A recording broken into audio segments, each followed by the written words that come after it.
Krishna, Hare Krishna, Krishna Krishna, Hare Hare, Hare Rama, Hare Rama, Rama Rama, Hare Hare, Hare Krishna, Hare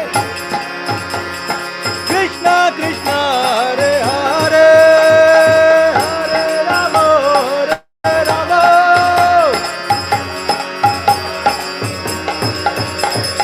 Hare Krishna, Krishna Krishna, Hare Hare, Hare Ram, Ram Ram, Hare Hare, Hare Krishna, Krishna Krishna, Hare Hare, Hare Krishna, Krishna Krishna, Hare Hare, Hare Ram, Ram Ram, Hare Hare.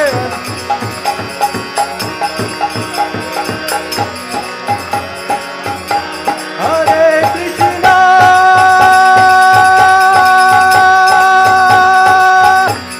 Hare Krishna, Krishna Krishna, Hare Hare, Hare Rama, Hare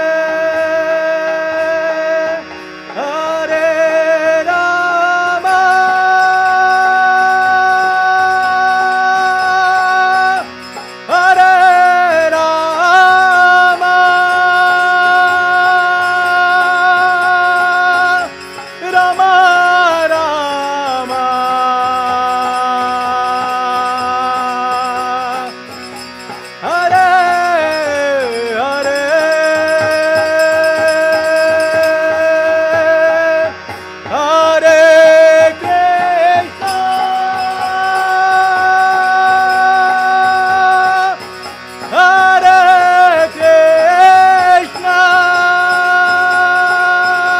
Krishna, Hare Hare, Hare Ram,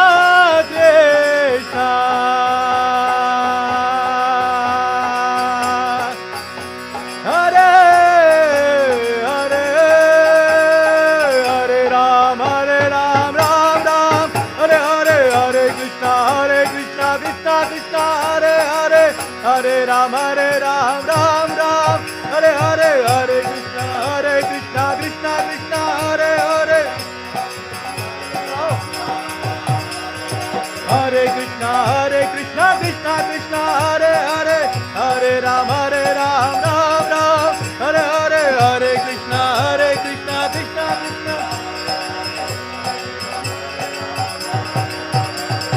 Hare Krishna,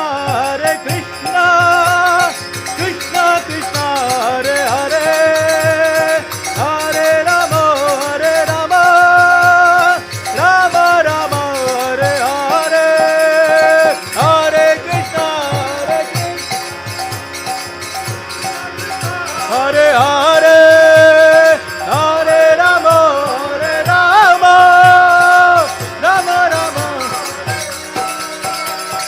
Hare Krishna, Krishna Krishna, Hare Hare, Hare Ram, Ram Ram, Hare Hare, Hare Krishna, Krishna Krishna, Hare Hare, Hare Krishna, Hare Krishna, Krishna Krishna, Hare Hare, Hare Rama, Hare Rama, Rama Rama, Hare Hare.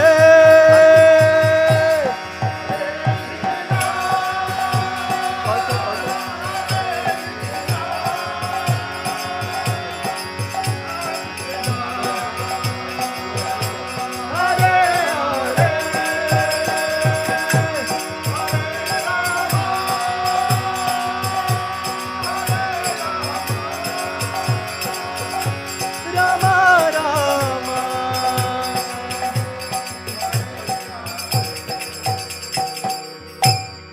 Shri Shri पंचतत्व भगवान की निताई गौर Premanand. So now we'll all stand for Gaur Aarti.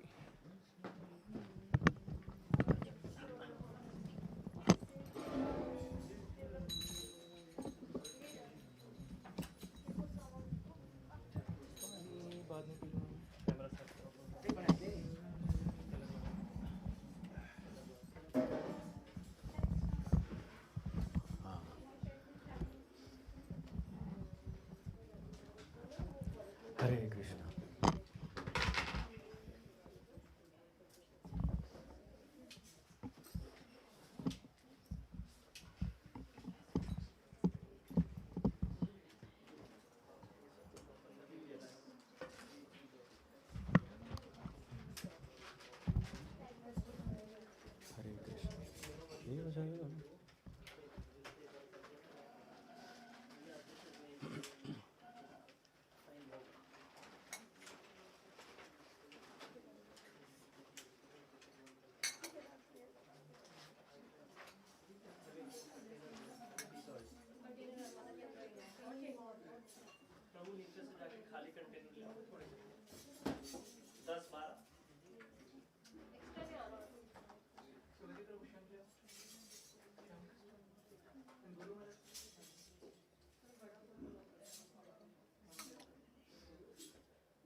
करोगे start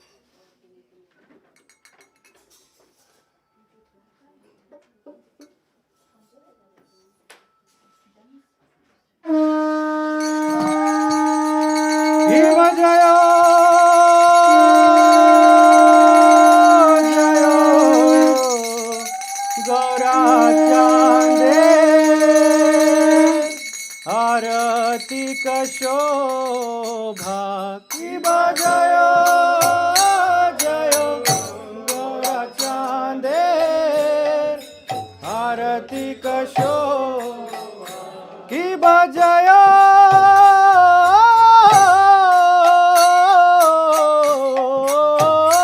जयो गौरा चांदे आरती का शोभा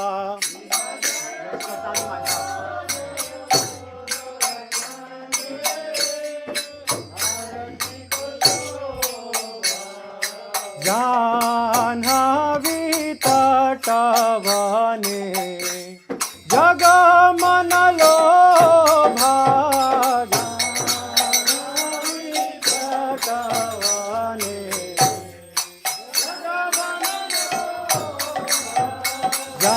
जान्हवी तटवने जग मन लोभा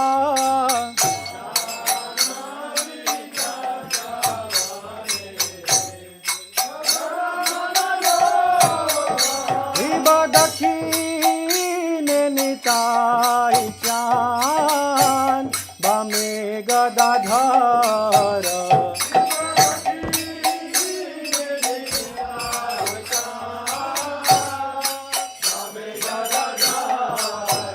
शिव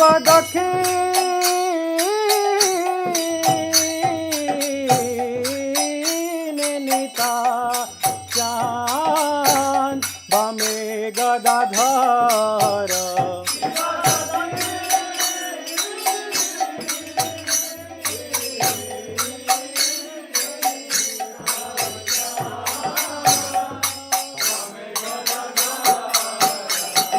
निकटे अद्वैताशिनी वास छत्रधर निकटे अद्वैताशिनी निकटे अद्वैताशिनी वास छत्रधर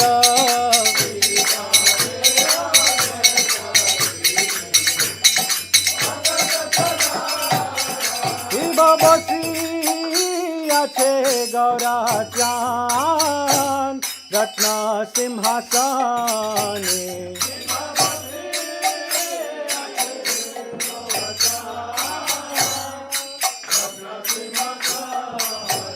शिव बसियाছে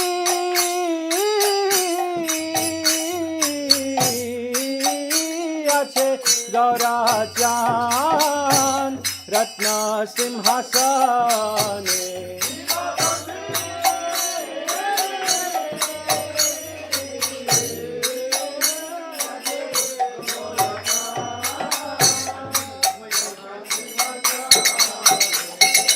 आरती करे न ब्रह्मा आदि देवगणे आरती करे न ब्रह्मा आरती करे न ब्रह्मा आदि देवगणे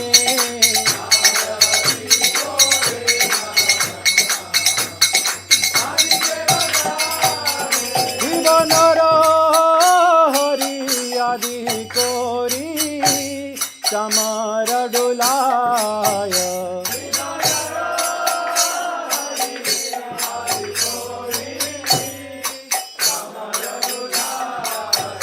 शिव नर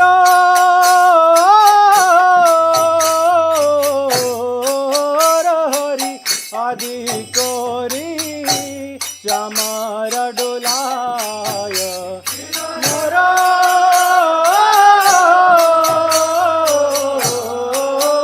हरि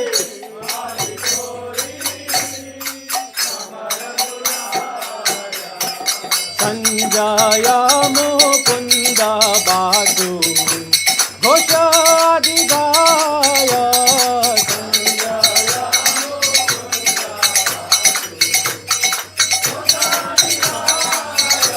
संजय मुकुंद बाजु घोषादि गाय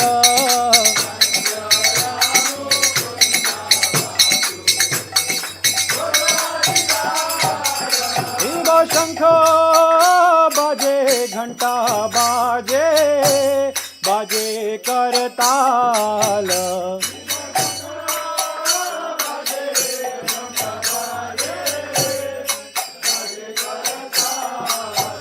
शिव शंख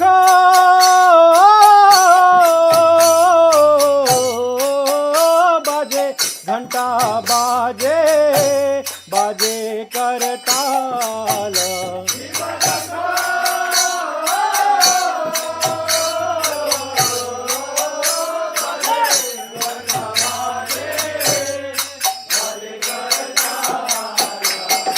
माधुरा मृदंग बाजे परम रसाल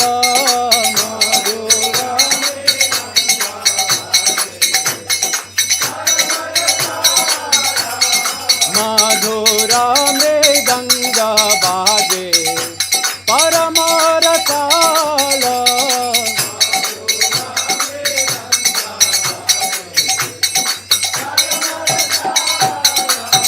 शंख बाजे घंटा बाजे मधुर मधुर मधुर बाजे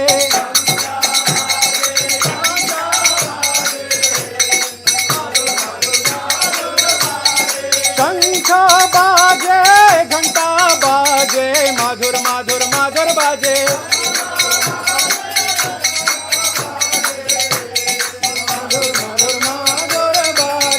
मधुर मधुर मधुर बाजे मधुर मधुर मधुर बाजे नित्य गौर हरि बोल नित्य गौर हरि बोल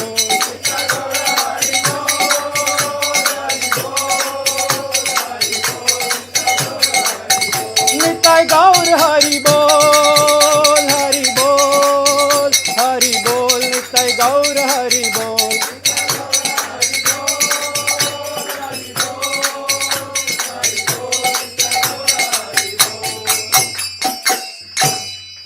शिव बहु कोटि चंद्र जीनी वदन उज्ज्वल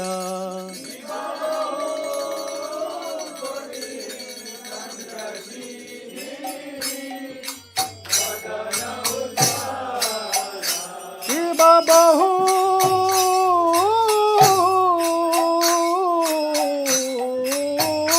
कोटि चंद्र जीनी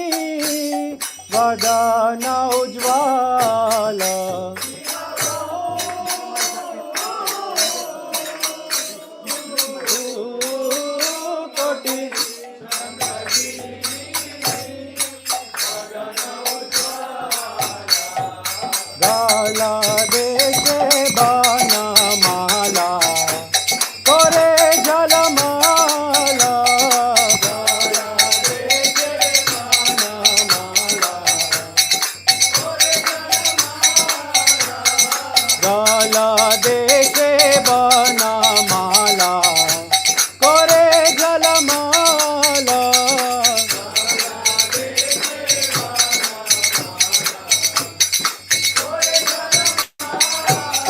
शिव शिव शुकनारद प्रेमे गद गद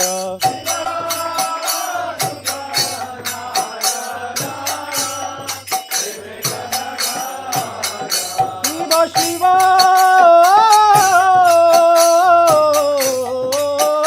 शुक नारद प्रेमे गद गद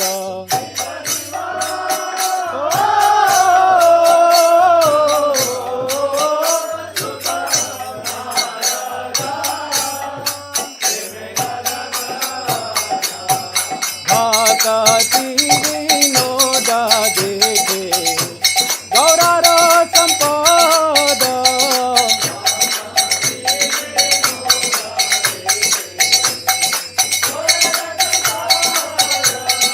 भक्ति विनोद देखे गौरार संपद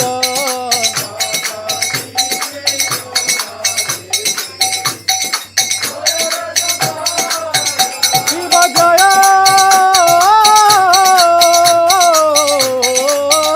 जय गौरा चांदे आरती का शोभा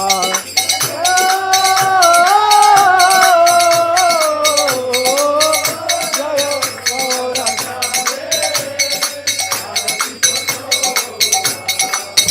जाह्नवी तटवने जग मन लोभा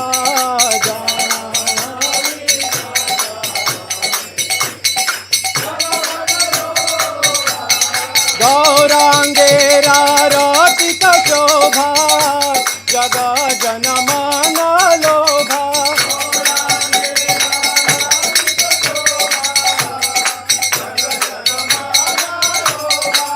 गौरांगेरा रतिक शोभा जग जन मन लोभा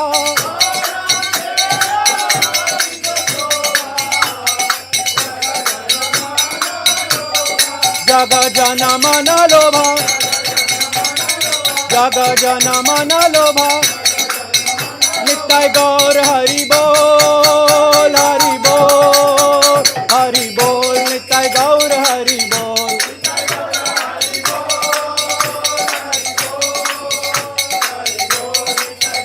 नित्य गौर हरि बोल हरि बोल हरि बोल नित्य गौर हरि बोल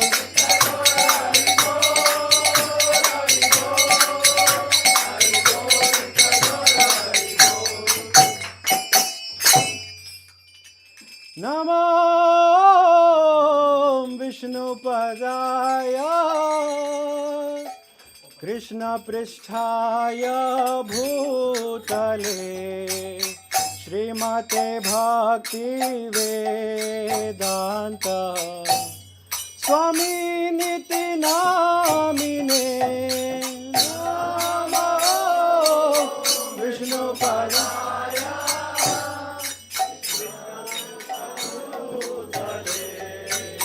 श्रीमते भक्ति वेदांत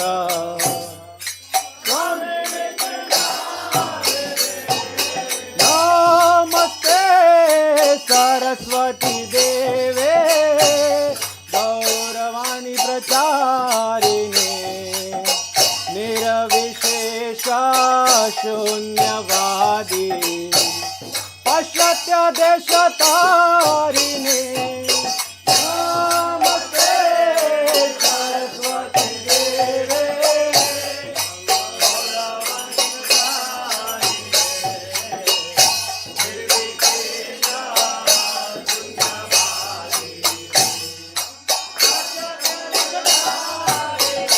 जय Shri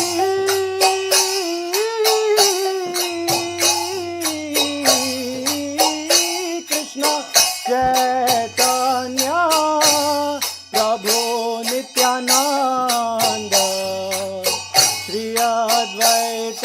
Gadadhara Srivasadi Gaura Bhakta Vrinda Jaya Shri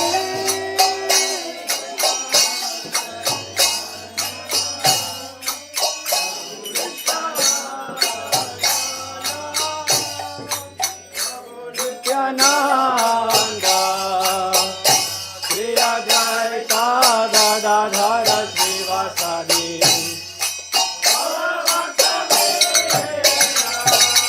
Hare Krishna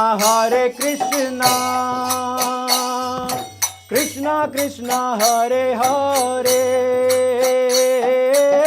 Hare Rama Rama Rama Hare Hare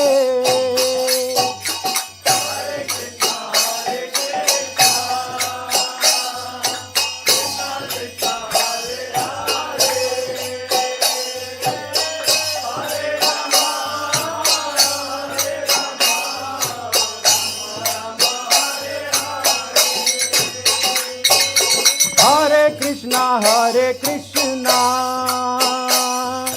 Krishna Krishna Hare Hare Hare Rama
Rama Rama Hare Hare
Hare Krishna, Krishna Krishna Hare Hare,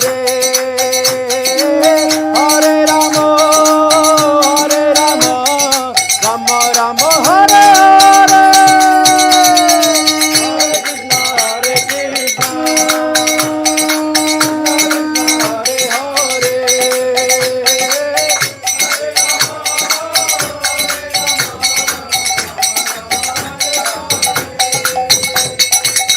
Hare Krishna, Krishna Krishna Hare Hare, Hare Rama, Rama Rama Hare Hare.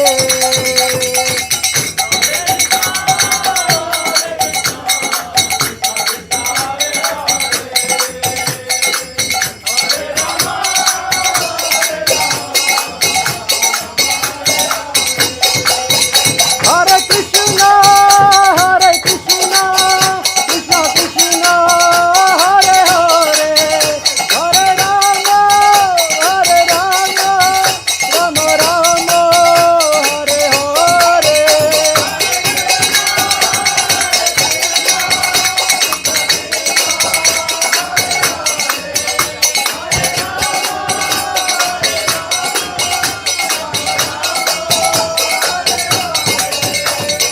Hare Krishna, Krishna Krishna Hare Hare, Hare Rama, Rama Rama Hare Hare.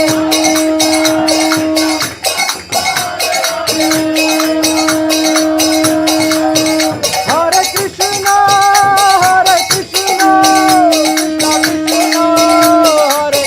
Krishna Krishna Hare Hare, Hare Rama, Rama Rama Hare Hare.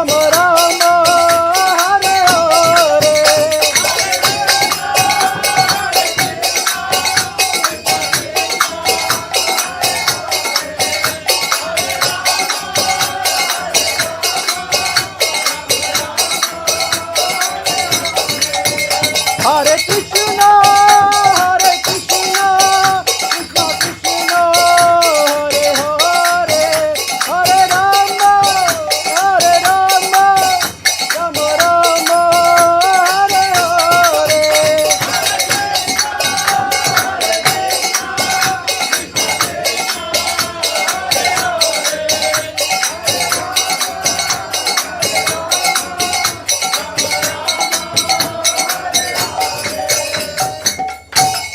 Jaya Radha Govind, Radha Govind, Radha Govind Shri Radhe.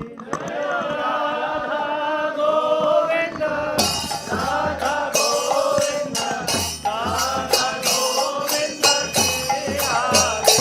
Jaya Radha Gopinath, Radha Gopinath, Radha Gopinath Shri Radhe.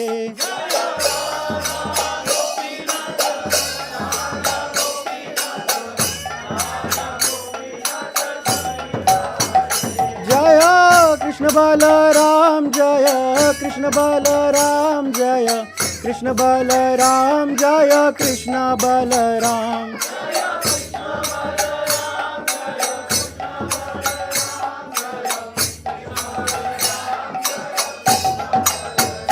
Jaya Panchatattva, Jaya Panchatattva, Jaya Panchatattva, Jaya Panchatattva.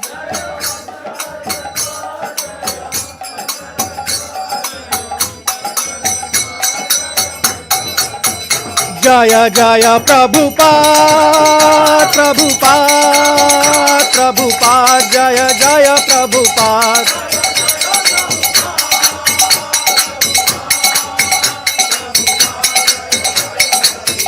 Jaya Jaya Gurudev, Gurudev, Gurudev, Jaya Jaya Gurudev.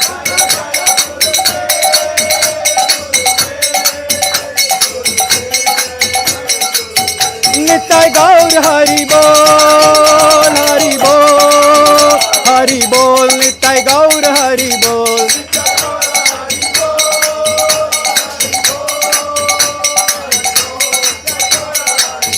Nitai Gaur Hari Bol, Hari Bol, Hari Bol, Nitai Gaur Hari Bol.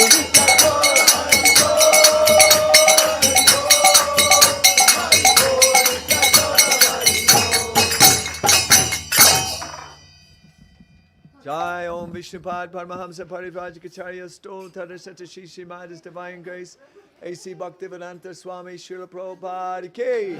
ISKCON founder Acharya Srila Prabhupāda ki. Anantakota Vaiṣṇavrinda ki. Namacharya Srila Haridas Thakur ki. Premzikaho Shri Krishna Chaitanya Prabhu Nityananda Shri Advaita Gadadhar Shri Vasadi Gaura Bhaktivrinda ki. Shri Radha Krishna Gopi Gopinath Shamakund Radhakund Giri Govardhana ki. Vrindavan Dham ki. Mayapur Dham ki. Jagannath Puri Dham ki. Jamuna Maya ki. Ganga Maya ki. Tulsi Devi ki. Bhakti Devi ki. Samaveta Bhaktivrinda ki. Harinam Sankirtan Yagya ki. Brihat Madanga Transcendental Book Distribution ki. His Holiness Gopal Krishna Maharaj ki. Gaur Premanande. All glories to the assembled devotees. All glories to the assembled devotees. All glories to the assembled devotees. All glories to Shri Sri Guru and Gauranga.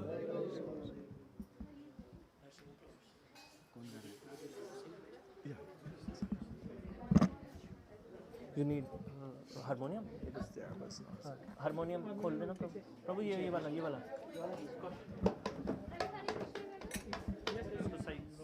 ये गिर रहा है. Yeah,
Bhagavan ke Prabhupada Maharaj ke Go Premanande.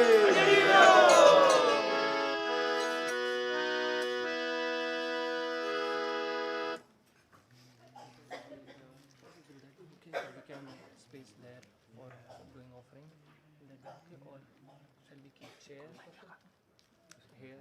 Yeah, because I think some of the disciples will want to pay obeisances before doing their offerings. Space for two devotees to do chamar and peacocks. So, Space to make the offerings there.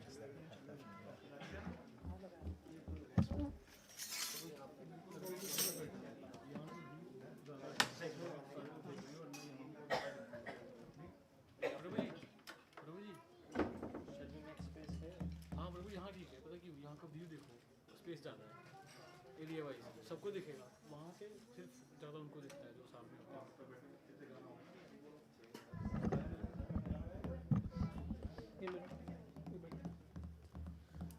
इधर लगा दे chair यहाँ पे लगा होगा उधर पे लेंगे सामर और स्पीकर पे बैठ जाओ पीछे इधर chair keep the chair for you यार चेयर से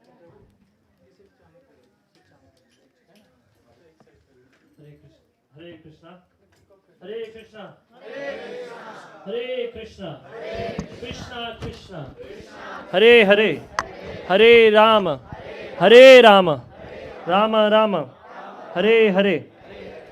So, Hare Krishna everyone, we would like to welcome you all. As you all know, today we gathered for the glorification ceremony of His Holiness Gopal Krishna Goswami Maharaj, who just departed to Goloka Vrindavan few days back. Maharaj was one of the senior most sannyasi and guru in ISKCON. So today we will be having glorification ceremony from glorification from different devotees who will be sharing their realizations and experiences with Guru Maharaj. And then after that we will be having Pushpanjali and then Prasad for everyone. So we would like to request you all, kindly do not go without having Prasad. Because today is a special day, we will be having a Mahaprasad as well. We are offering, we are trying to offer around more than 100 bhog to Sri Panchatattva and Prabhupada and Guru Maharaj, and then that we will be getting a chance, an opportunity to have that Mahaprasad. So kindly do not go without having Mahaprasad, and we will be having Prasad as well for everybody. So I would like to invite our first speaker for the day, His Grace Pragosh Prabhuji. Pragosh Prabhuji has served and worked closely with Guru Maharaj. He's our GBC Emeritus for Ireland, and he's the he has worked for several years with Guru Maharaj and know Guru Maharaj from very close, and because he and Guru Maharaj together worked for GBC and other areas of ISKCON and inside different areas. So let's welcome His Grace Pragosh Prabhuji to share his realization with us so that we can get some blessings from him as well. Hare Krishna.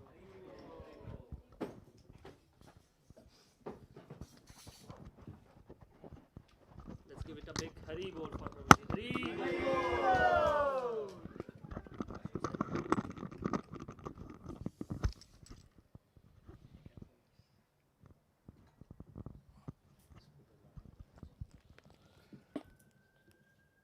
Keep somewhere here, no? I can help. It'll be better.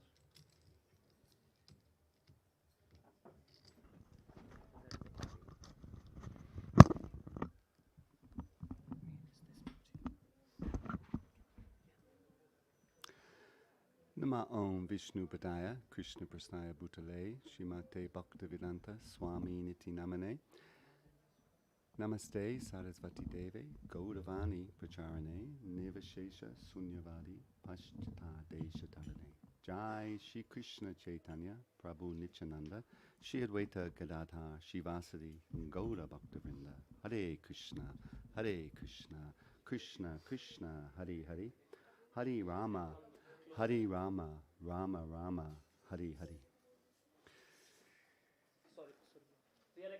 devotees to come who will be joining later, so kindly come inside and leave some space there so that they can also join and sit over there. And if Mataji, if you will feel some warmth, you can open that door so that maybe more air can come in.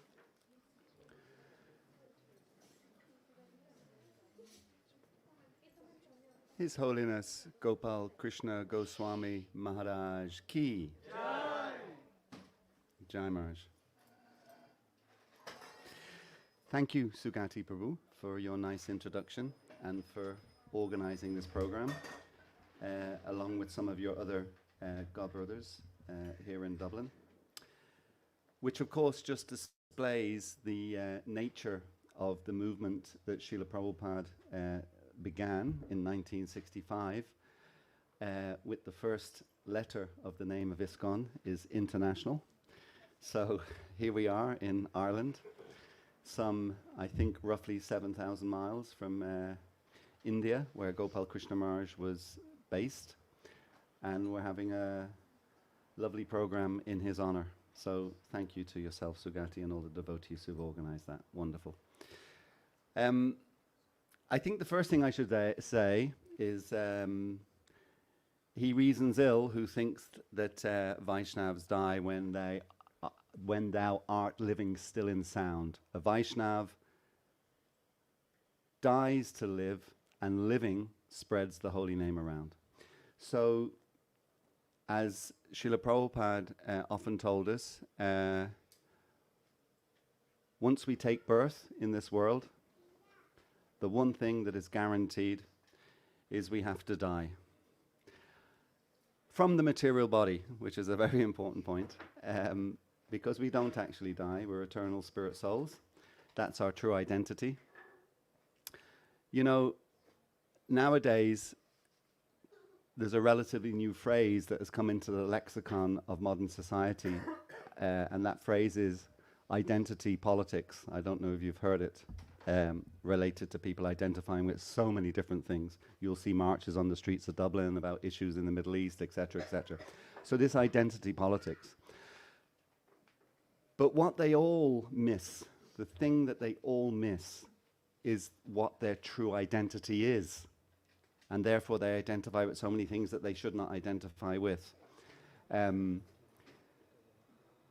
So it's very important for us to understand that. Gopal Krishna Maharaj took birth in this material world in 1944, I think. By the way, any of you disciples of Gopal Krishna Maharaj, if I state any facts that are wrong, please don't be shy to jump in and correct me. But I think Maharaj took birth in this world, or appeared in this world in 1944. So this year he would have been 80, actually. This year he would have been 80 in August, I think, is his appearance day. Huh? 14th of August. Thank you. Thank you. Got the month right. You got the day right, but I got the month right. Okay. So, but of course, Gopal Krishna Maharaj, like all of us, existed before we took birth in this world and will exist in the future when you leave this body. There's a wonderful story. I'm not sure how long I should speak for, so if I go on too long, please tell me. But there's a wonderful story, spiritual story, about a king in ancient Vedic times. And he was going into battle the next day. And he was bringing all his troops into battle. And he knew that it was all but a losing cause. But the duty was that the Kshatriyas had to go to battle. But he knew that it was all but a losing cause. And many of his men would actually die that day, or the next day. And they were having a feast the day before, kind of a bonding and motivational gathering, and they were having a feast. And at that feast was the king's advisor, a Brahmin advisor. And the king, this reality was weighing heavy on his mind. So during the feast, he asked the advisor, why am I doing this? Why am I literally sending my men to lambs to the slaughter? And just at that point, this was in a long banquet hall in the king's palace, long banquet hall. So let's say it was 3 or 4 times the length of the temple room here. And just at the time that he asked that question of his Brahmin advisor, a bird flew in a window at one end of the hall.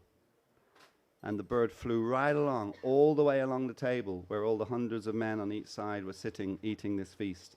And it flew out the other end, the window at the other end. And the Brahmin turned to the king and he said, "That is your answer. That window represents birth, that the bird flew in through. The flight in the room represents the duration of life. And the window at the other end that the bird has flown through represents death." And that happens for all of us. What the circumstances are around our death, that's a detail. That's a detail. It's actually a detail that generally speaking, people in society really struggle with. Because if you're in your 80s, and Gopal Krishna Maharaj was going to be 80 this year, or your 90s, or whatever it may be, nobody is surprised by your leaving. We have this phrase in English that they had a good innings. I think that's a cricket reference, but anyway, they had a good innings. But if a baby dies, it's kind of a shock, and everyone gets really upset. And it's like, and they have a tendency to blame God. You know, why did God allow this? Why did he do this? You know, tiny baby. But that's because we have a tendency to see everything in the context of the material body, from the time it was born to the time that it dies.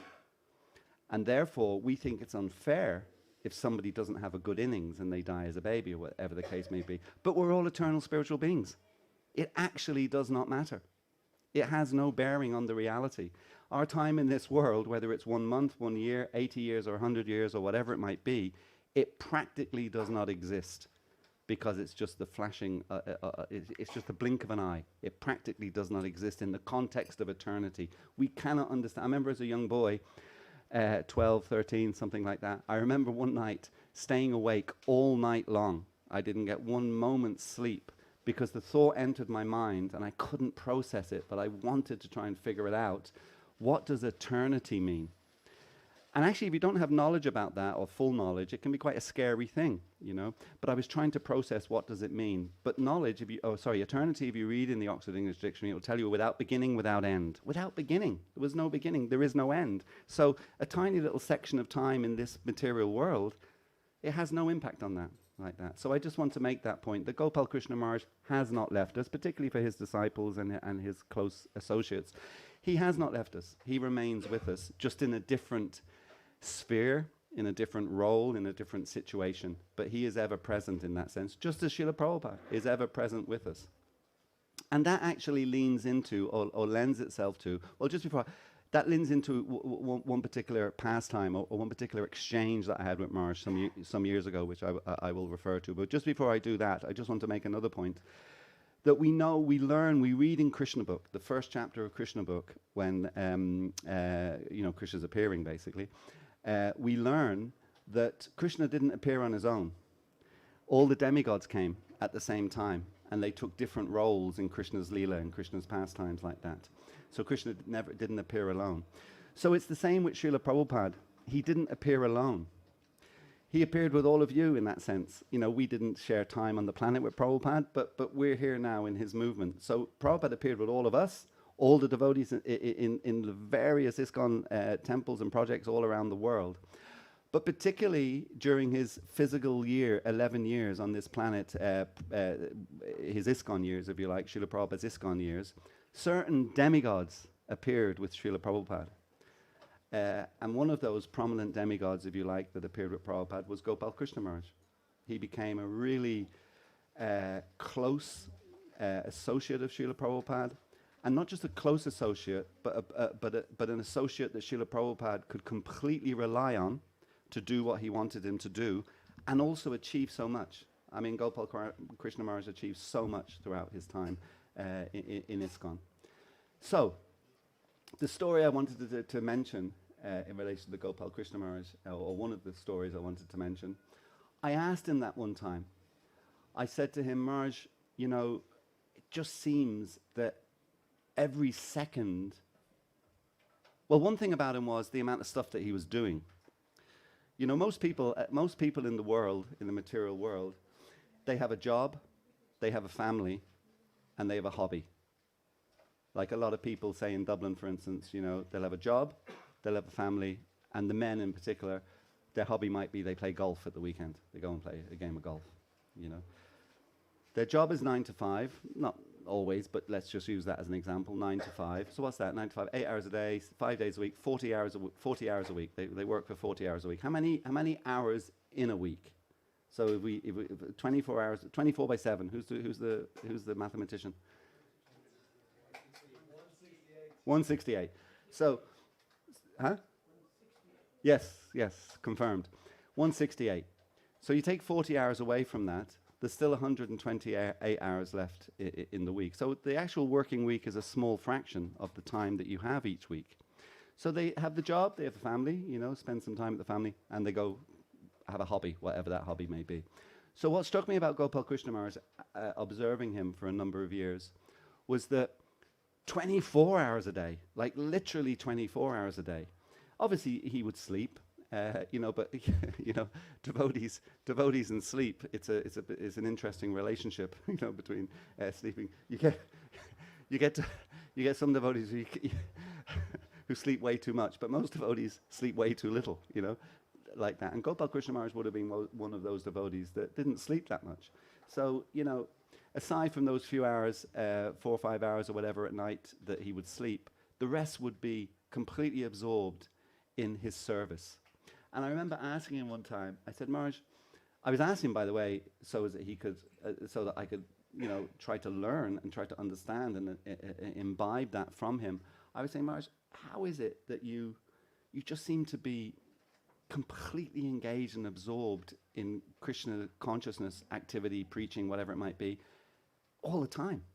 You never take a break. It just seems that you never take a break. The other thing that struck me about him, actually, and this is similar to some other devotees as well, but certainly Gopal Krishna Maharaj, was that he was always with devotees. There was never a time that you would bump into Gopal Krishna Maharaj on his own, just sort of chilling out somewhere on his own. It just didn't seem to happen. He was always with other devotees. So that and his total absorption in Krishna consciousness. So I was asking him, how do you do that, Maharaj? And I thought his answer was so, in one sense, so simple, but so powerful and so instructive for all of us. His answer was, Pragosh, as you know, the super soul is in all of our hearts, which we know. But how many of you, until I mentioned the word super soul 15 seconds ago, 16, 17, 18, 20 seconds ago, until I mentioned the word super soul in the last minute, how many of you thought of the super soul today?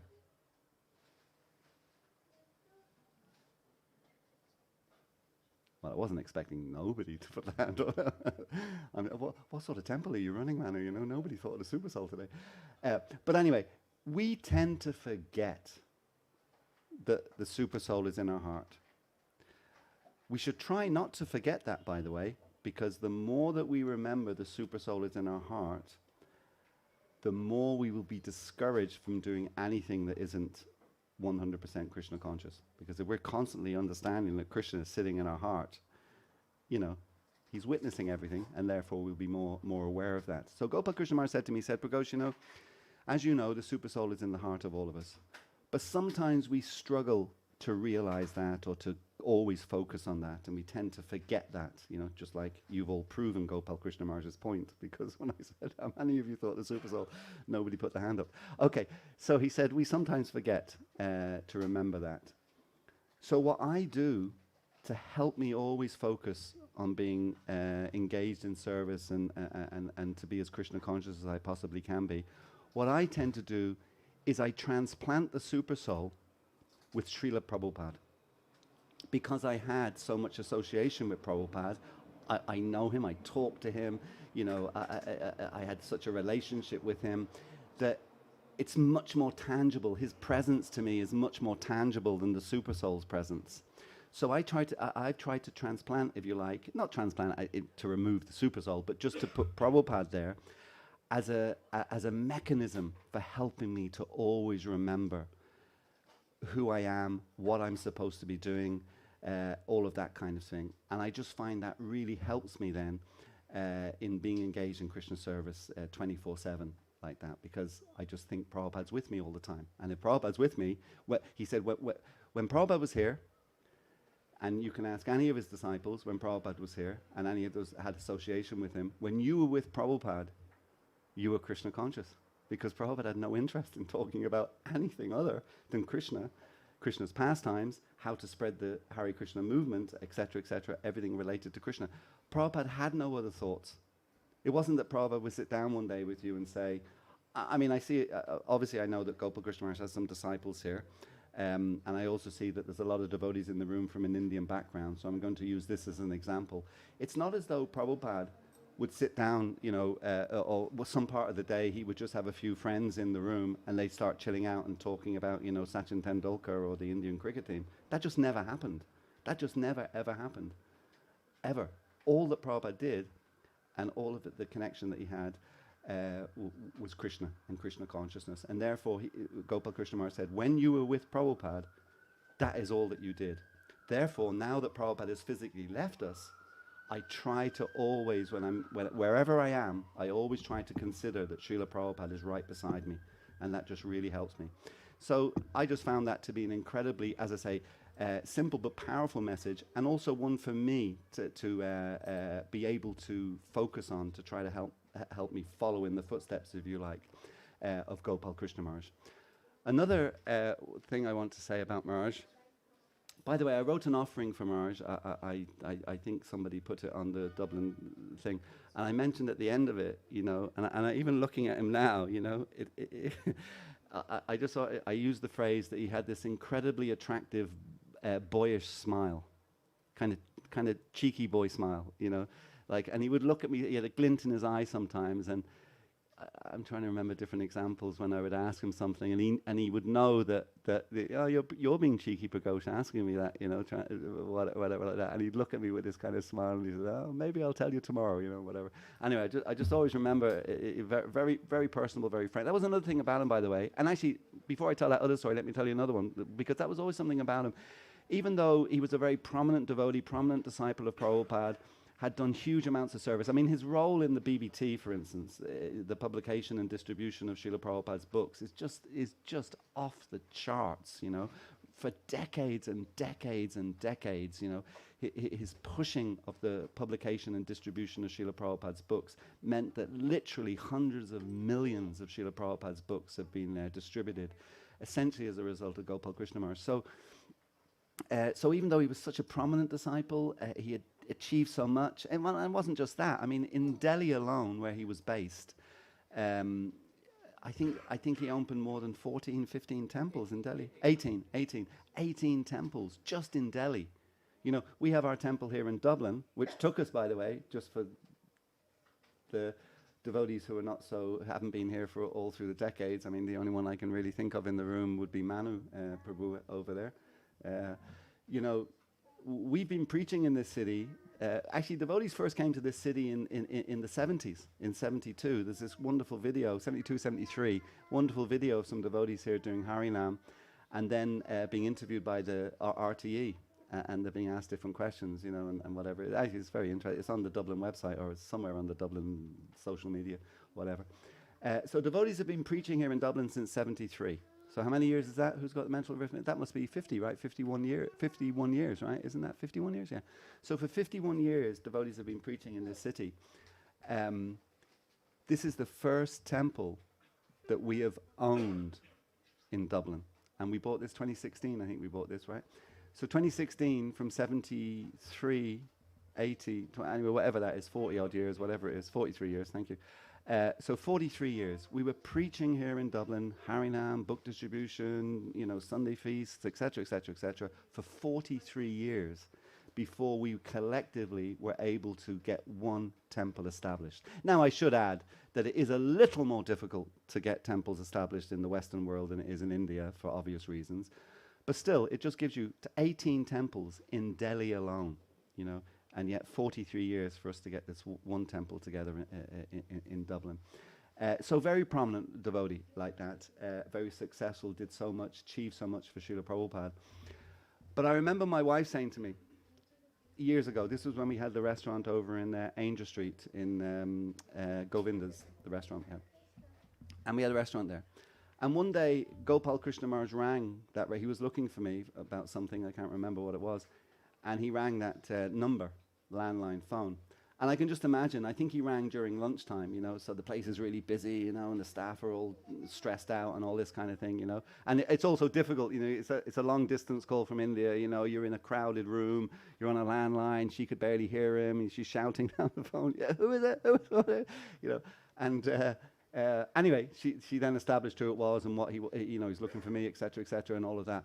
But she came to me later that day, I was talking to her, and she said to me, you know, I didn't know it was Gopal Krishna Maharaj, and she also wouldn't really have known Gopal Krishna Maharaj anyway, but she said, I didn't know it well until he told me his name, etc., But she said, I've dealt with so many senior devotees in ISKCON, and of course Gopal Krishna Maharaj would be one of the most senior.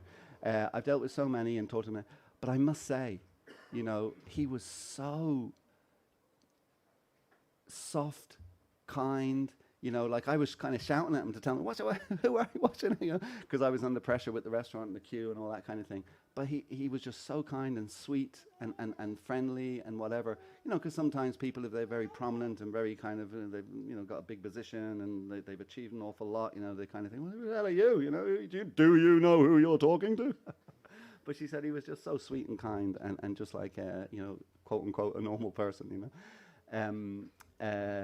Yeah, so that's another thing. But then one time I was in Delhi, and I didn't even know that Maharaj knew I was coming, actually. I was just passing through. This was about 15 years ago, I guess. And next thing, when I arrived, I'm arriving at the temple, and there's this big welcoming party, having a kirtan, garlands, throwing flowers, you know, and I think, oh, they've got the wrong person, you know.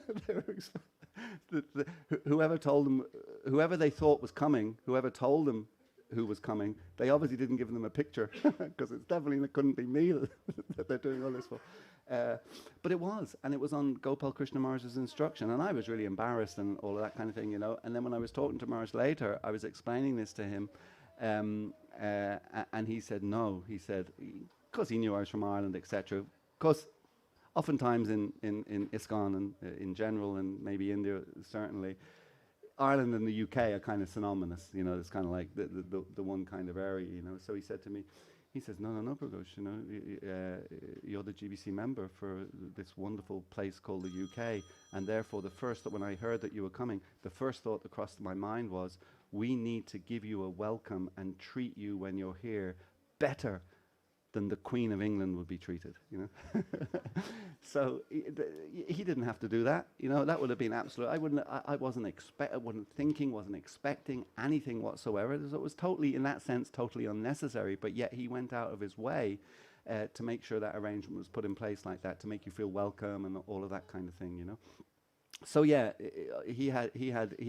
Well, I suppose he had multiple facets to him, but two certainly the personable Gopal Krishna Maharaj that you would deal with on a one-to-one basis, and then the ISKCON Gopal Krishna Maharaj that was achieving so much and doing so much for Srila Prabhupada and for Srila Prabhupada's movement. So yeah, on one level, he reasons ill who thinks that Vaiṣṇavas die, so we don't have to worry about that, because Gopal Krishna Maharaj is still with us, just in a different manifestation. Okay. Is with us like that.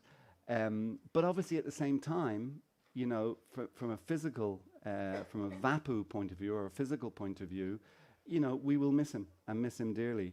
And I think that the best thing that we can do in order to ensure that his legacy remains, and I say this particularly now to his disciples and his followers, is that, you know, he was, there's very few people, one or two, but he was. He, by the way, for many, many years, Prabhupada made him a GBC member in 1974. He made him a GBC member.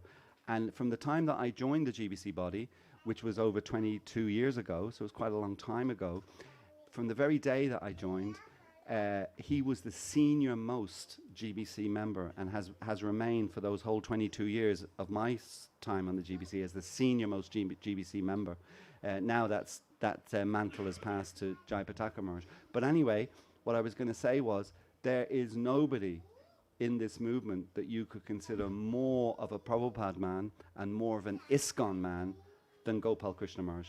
100. His will was the most extraordinary will that we know of so far of an ISKCON leader leaving, where everything he did, the only thing that he owned that was in his own name, even though he had generated through his preaching, etc., and his initiatives, he had generated tens, if not hundreds of millions of dollars for the ISKCON movement in building all these temples, etc., and doing all that he did. The only thing that he owned personally was his Rolex watch, given to him by Srila Prabhupada. Srila Prabhupada gave him that, and because Prabhupada gave it to him, then that he felt that was his.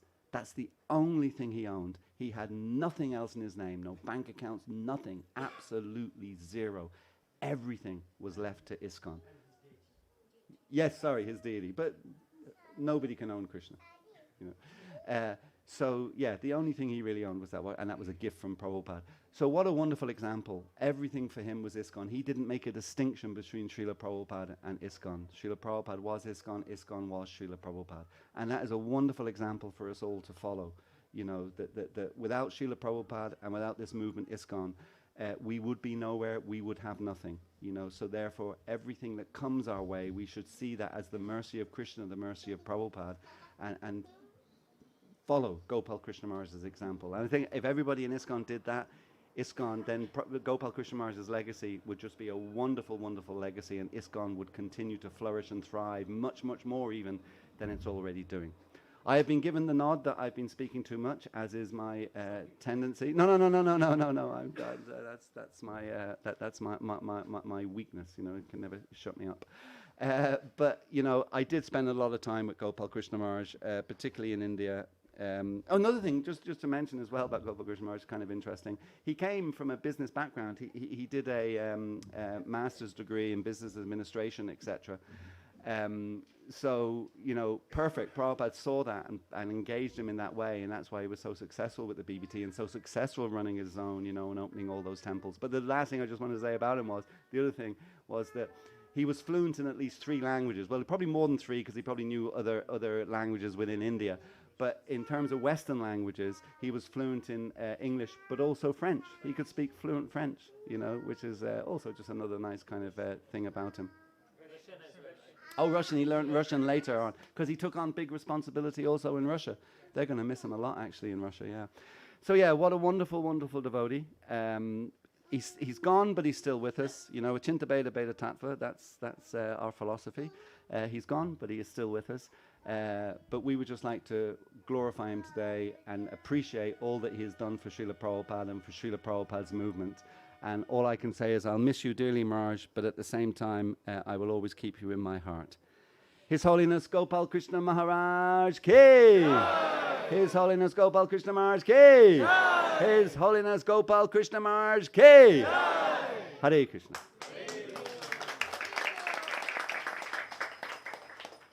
We would like to thank His Grace Prabhu for sharing his memories and glorification. I would like to request our temple president, His Grace Manu Prabhu, to share his glorification, and then we will move on to other speakers today.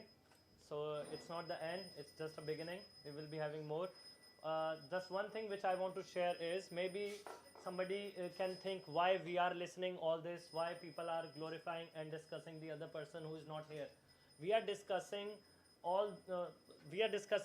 Guru Maharaj, or we are discussing Maharaj, because we want to inculcate some drops of the qualities of a pure devotee, so that at least we can be a normal human being. Rather, like I'm not saying that we can be a devotee. At least we can be a human being, so that we can try this devotional service, or we can try to be devotee maybe in next birth or maybe after few births. Because it's not easy to be a pure devotee in one life. So let's welcome His Grace Manu Prabhu, and then we'll move towards others. Hare Krishna.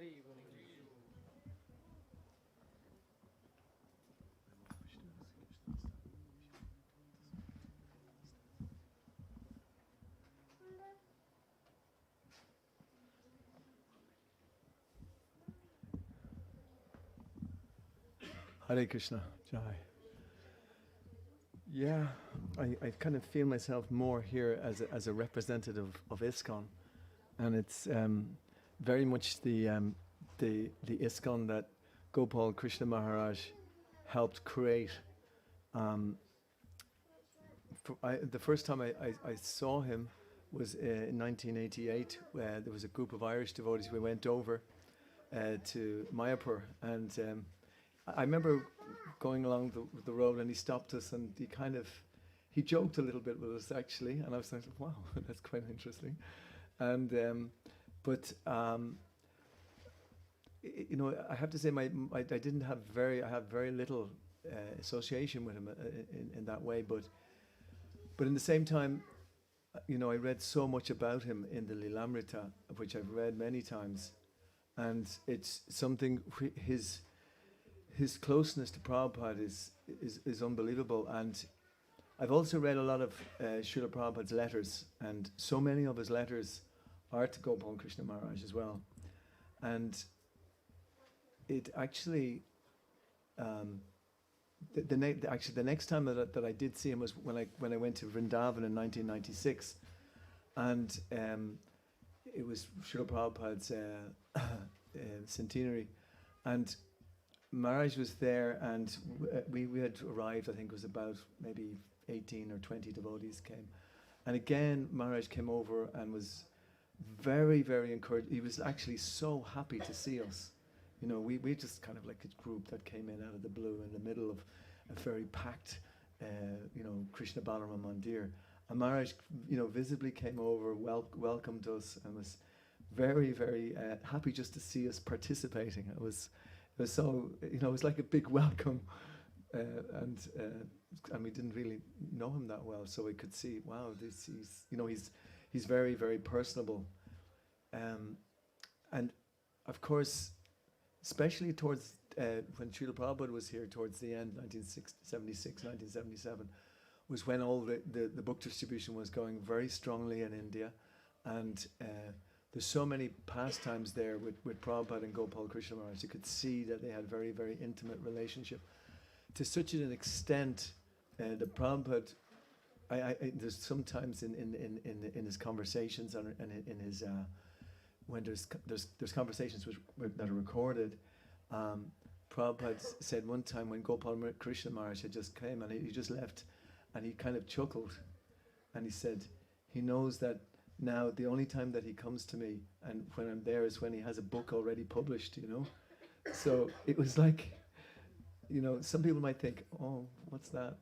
But that just shows the absolute dependency. And one thing which Pragosh mentioned is that all these devotees who came, when Prabhupada came, he didn't come alone. He came with all these different devotees, and of course, we can see how much Gopal Krishna Maharaj has attained. So the next time probably that I did see him was quite recently, 17, 18, I think it was, at the ISKCON leaders meetings, the ISKCON leader Sangha. And it was at a time when he was there and Bhakti Churu Maharaj, both of them. And what really struck me was their absolute dedication to the International Society for Krishna Consciousness. Both of them, they gave me such strong faith in the International Society for Krishna Consciousness. They embodied it. They embodied Srila Prabhupada's desire. Like they were just. They epitomized Srila Prabhupada's desire for ISKCON to be successful. So I picked that up. It wasn't difficult. You just had to be there, and I feel as if I've taken it to my heart in that sense. And then the only other time that I'd seen him just towards later on was when at the initiation ceremony of Sudarshan, Vasudev, and Tulsi. On Innisrath, when we had a terrible connection, we spent hours trying to, or at least maybe 15, 20, 25 minutes trying to get through to Maharaj because the island has just got a terrible connection. But Maharaj stayed there throughout and kept on there, and eventually his message was coming through after so many attempts, but he kept on saying, where's the temple president? Where's the temple president? Where's the temple president? He wanted him to, he wanted me as the temple president to actually, to make absolutely sure that these people are, they have to have gone through you. Is this all right? Like, it's almost saying to me that, I'm only listening to the temple. Tell me what you said. Tell me this. And it's probably the first time I actually felt like a temple president, And I felt like the gravitas of him saying that to me, that, there's responsibility here.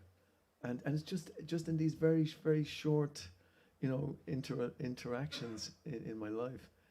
And of course now, as that he's no longer there, but I feel that his instructions are very much there. And I mentioned to Sagati this morning that it would be great to give out some more books today, just as some sort of a token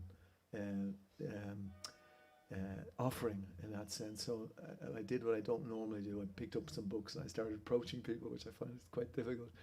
But actually, I felt the strength to do it, and I will feel the strength to do it more, because I can see that's the things that he held most dear are some of the things which I can at least try to aspire for. So thank you very much. His Holiness Gopal Krishna Maharaj Ki Jai. Haribol.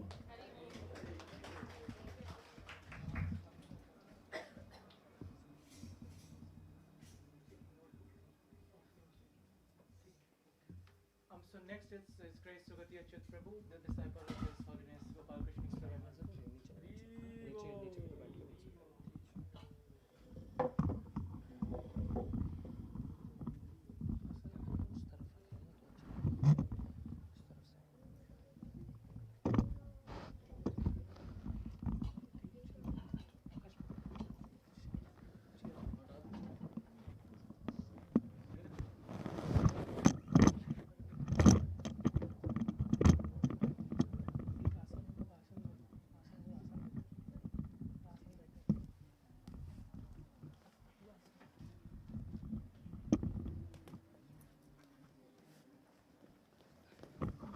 Hare Krishna.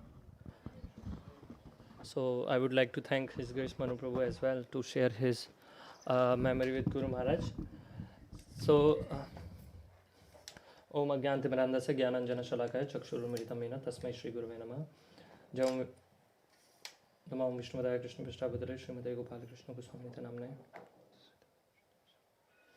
So though I don't think so I am that much qualified to share the glorification of Maharaj, but I would like to share whatsoever encounters I had with Maharaj or whatsoever memories I have had with Maharaj. I think I saw Maharaj for the first time in 2007 in Punjabi Bagh, ISKCON Punjabi Bagh, Delhi. It's a temple in Delhi. So I saw Maharaj during that time. So even since beginning, I was very much inspired. During that time, I think I was quite young. I was in school. So I was not that much aware about Guru or anyone, like what the Guru is or we need to make or something. But my family later on got more inspired and got opportunity to get initiation for Maharaj. But during that time, I was also like very much inspired, and I was following everything. I was doing chanting. I wanted to get the initiation as well, but because I was in school and I didn't get that much courage to share with my family that I will also want to make him as my Guru. Maybe because they wanted me to get more understanding about Guru. But later on, Guru Maharaj bestowed his mercy and accepted me as his disciple. So I want to share few things which can show the qualities of Maharaj, like how was he. Recently, a few months back, I was listening to one lecture which was from ISKCON Kanpur. It is in Uttar Pradesh. So there, the Prabhuji was sharing the memory that last year and few years back as well, Indian government approached ISKCON society because whenever they were approaching ISKCON as an organization, they were approaching Delhi because Delhi is the communication. They were having communication with the ISKCON government, the Delhi temple. So they approached Delhi temple that we want to give Padma Shri. Padma Shri is the one of the civilian award in India, and they want to give Padma Shri award to Guru Maharaj because they know Guru Maharaj as the bureau chairman and ISKCON GBC India head as well. So when disciples like heard that Indian government want to give Padma Shri to Guru Maharaj, they were quite happy that it's a good opportunity maybe to then people can be inspired that some ISKCON is also getting this Padma Shri award because it's not easy, like it's a rare opportunity. So they approached Guru Maharaj and they said, like, Maharaj, Indian government approached us that they are willing to give you Padma Shri award. So previously as well, a few years back, they wanted to give Padma Shri to Guru Maharaj. So Guru Maharaj literally denied in just one sentence. He said, I cannot accept Padma Shri because I did nothing for which I can accept Padma Shri. Though he constructed more than 50 temples, like after Prabhupada in India, around 50 temples if I am not wrong. 18 temples in Delhi alone, and then in Maharashtra, UP, and then Rajasthan, other parts of North India. He built more than 50 temples. And though he inspired a lot of youth, lot of people, he was having more than 50,000 disciples all over the world. So even at this point of time, he was saying that I cannot accept this award because if I will get this Padma Shri on behalf of ISKCON, what other God brothers of mine who are also Prabhupada disciples, what they will think, because whatsoever ISKCON is doing, it's not my sole efforts. It is the collective effort by all of my God brothers and other disciples and other GBC members. How can I accept the award alone? Because Indian government will not give to everybody. If they want to give, they have to give to everyone. Otherwise, I will not accept.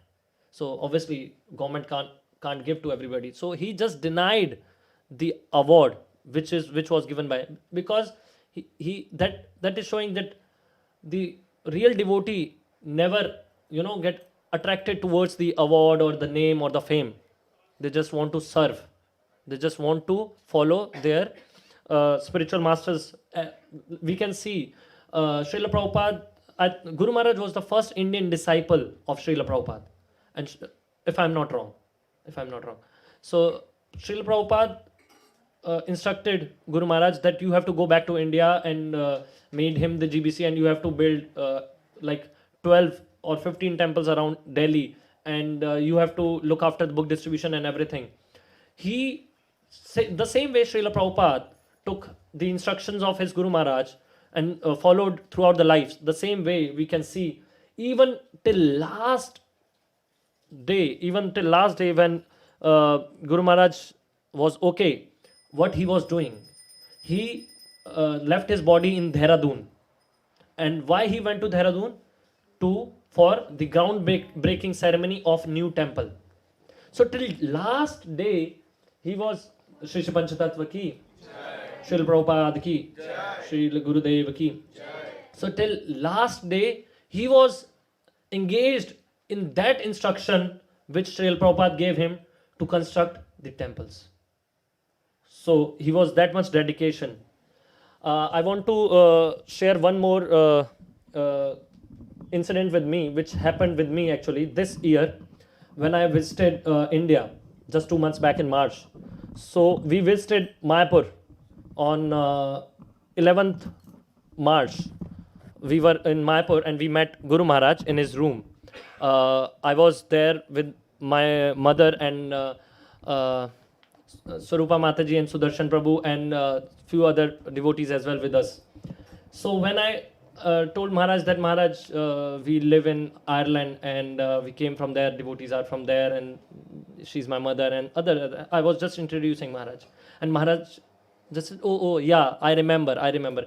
Sometimes people think that many gurus have their so many disciples. So do they know them personally or not? Maybe they don't know personally, because we can think Maharaj was having 50,000 disciples. how he can know everybody personally. But I think Guru Maharaj was having some qualities, because he was Siddha Purush. He was having some great quality, that he always remember many like people. So when I was there, I just shared this. Maharaj said, yes, I remember. We met last, I think, in 2022. Mataji is here, Prabhuji is here. They can correct if I am wrong. And they are also the witness that what Maharaj was saying. He said, yeah, I remember I met you in 2022 and I gave you second initiation. I said, no, Maharaj, you said you will give second initiation, but yeah, like, because I went to Ireland. Maharaj said, okay, yeah, I remember. Maharaj said, yeah, I remember you shared about like temple, and I asked you to get more involved in services. So are you doing more services or not? Because he gave me instruction during 2022 that to get more involved here, to do more service in the temple. So he remembered that. See, I met him after 1.5 years, but he still remembered that. So the same way, I'm having few other things that during this time, I was at in ISKCON Rohini. It's another temple in Delhi which was opened recently in 17th of April. Guru Maharaj was present there and I was in his service as well. So during opening day, like he was that dedicated to DT services wherever he was. Like whenever he was visiting several temples or others, he was always there for DT service, especially for Mangal Aarti. Mangal Aarti usually happens at 4:30 a.m. in India. So whenever he was visiting any temple, he was there in Mangal Aarti, and he was so involved in DT services specifically, and he instructed his disciples as well to worship Gaura-Nitai. So he expanded the worshipping of Gaura-Nitai in congregation specially. So there Maharaj came for Abhishek. Maharaj attended many of the ceremonies of temple opening ceremonies, and he was like asking to several devotees like whether everything is going okay or not. All of the Prabhupada disciples and other sannyasis, senior disciples are getting taken care of everything or not. So he was even came when he came for doing the first Aarti of Shri Sitaram Lakshman Hanuman. He came in advance, just to, we can just understand that if we are doing any service, we have to come in advance. We should not, like, Krishna should not wait for us. We have to wait for him if we are doing any service. So he wanted to do the DT worship, the Aarti, first Aarti of Shri Sitaram Lakshman Hanuman. He waited for almost 30 minutes just on the door, just to do the Aarti. So by his example, he's showing that how much, careful we have to be for doing service, and how much dedicated we have to be for the service. And even he wanted to take part in all of the ceremonies. Even for Dehradun, the last ceremony which he took part, the disciples, the secretary and other assistants, they were forcing Maharaj that, Maharaj, your health is not good, please let's cancel that. Maharaj was saying, no, I want to go because I am the host. How I cannot go? I am the host. So the same way, if I think he left this world while being on the battlefield. He was following all the instructions of Srila Prabhupada which gave to him. And whenever he was visiting any temple or whenever he was meeting anyone, he was always asking each and every devotees, like, how are you? Aap kaise ho? Aap kaise ho? Aap kaise ho? So why? Because he wanted to, check everyone. And he was also very much like always taking care of the devotees. He always stressed on the devotee care. And especially for those devotees who were engaged in the spreading the Krishna consciousness movement. When I started Krishna consciousness, we were staying in Rohini, and near to us there was a devotee, like a disciple of Guru Maharaj, very senior disciple, one of the senior most disciples in Delhi. So Shyam Chandra Prabhu, he was organizing the Namata program in his home, like the way we are gathered here. I think 100, 150 people were coming every week to his home for house program. And I think he's one of the key member who spreaded the Krishna consciousness in the Rohini, for which we can see the result is the new temple. So one time, Shyamachandra Prabhu like got his heart some surgery, maybe the bypass surgery or something. Guru Maharaj was so worried of him, like his disciple. He visited his house specially to see him that whether he's okay or not, because he know that he's the main devotee who is taking care of the preaching there. So he was taking care of all those devotees who were involved in Krishna consciousness, in spreading Krishna consciousness, especially in the movement, who were taking this movement forward. So also I want to specifically mention one shloka which he was always mentioning in most of his classes. If anybody heard his lectures, in most of his lectures he always mentioned this shloka that anukulasya sankalpa pratikulasya varjanam rakshasya yatiti vishvaso goptritve varananam tatha atma nikshepa karpanya sadvidha sharangatihi. The 6 divisions of surrender are the acceptance of those things favorable to devotional service, the rejection of unfavorable things, the conviction that Krishna will give protection, the acceptance of the Lord as one's guardian or master, full self-surrender and humility. These are the qualities which devotees should inculcate. Guru Maharaj was always focusing on these qualities for all of the devotees should inculcate, and he was always stressing that devotees should always eat only prasad. So all those, like all of us who are practicing Krishna consciousness, we should always think before eating whether we are eating prasad or not, because that affects our consciousness. And he was always focusing on the 2 main instructions which Srila Prabhupada gave for temple construction, because temples are the place which will last for hundreds and thousands of years and which will make more devotees, which will act as a center to make more devotees as an institution. And second thing is the book distribution. As Prabhupada already mentioned that he was #1 in book distribution for decades and decades and decades. He established the BBT in India, and during since that time till the time he left this planet, he was the trustee for BBT, and he did like tremendous work in term of book distribution. And I really want to pray to Guru Maharaj that maybe I will also inculcate that quality, and I will also try to distribute more books in this in future. Also, he was very much he was like very much absorbed in deity service, specifically for personal deities, because he was not owning any deities before. And few of the senior disciples and senior devotees said, Maharaj, you should also get some your personal deities.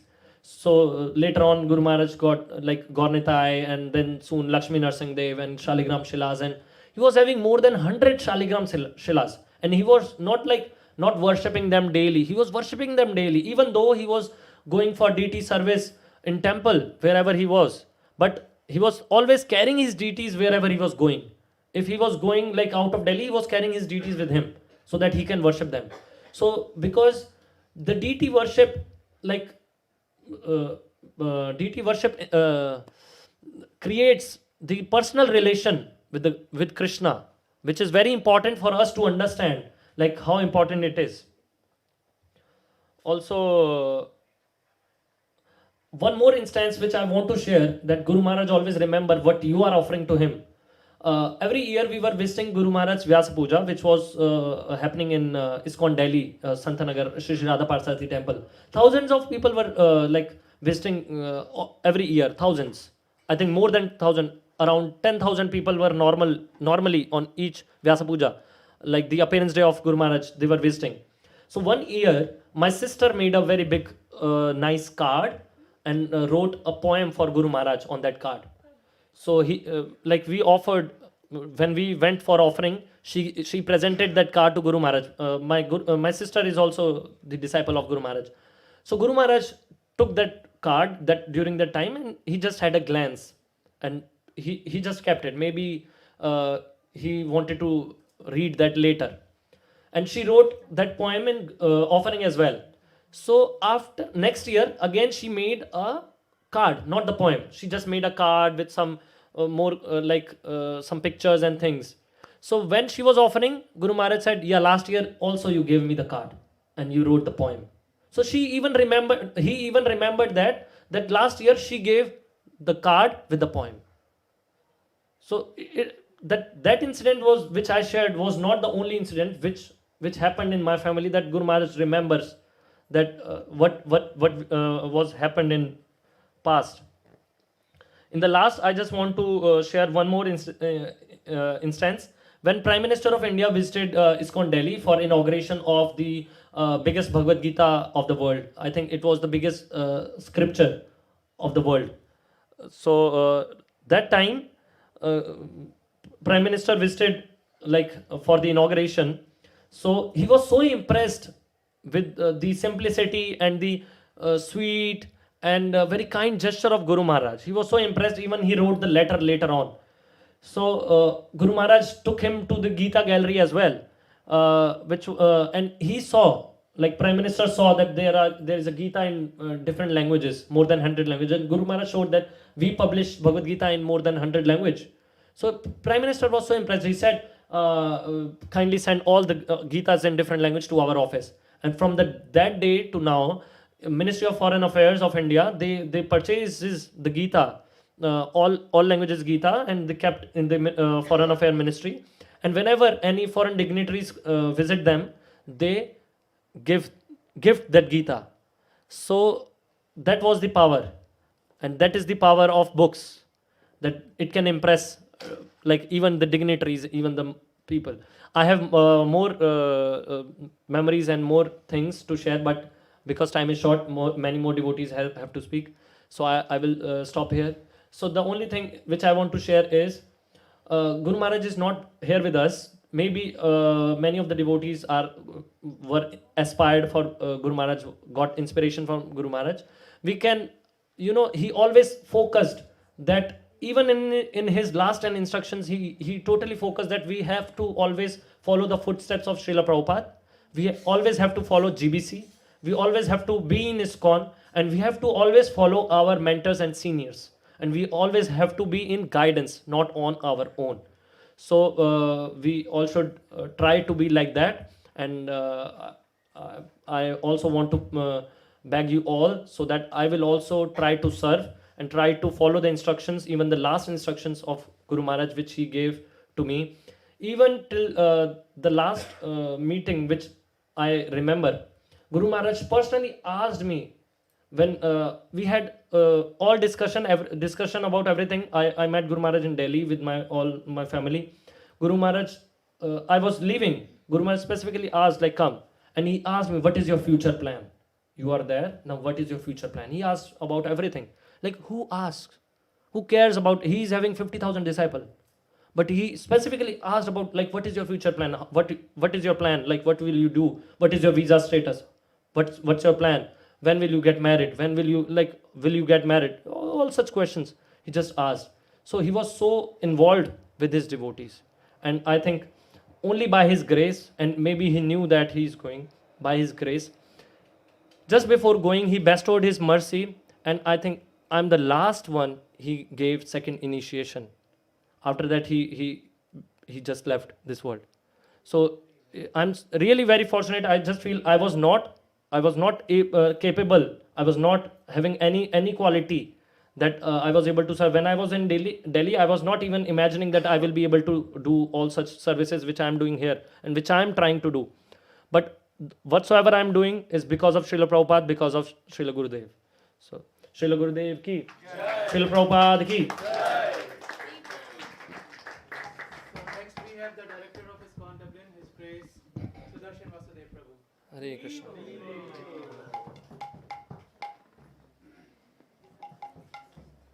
He is also a disciple of His Holiness Gopal Krishna Goswami Maharaj.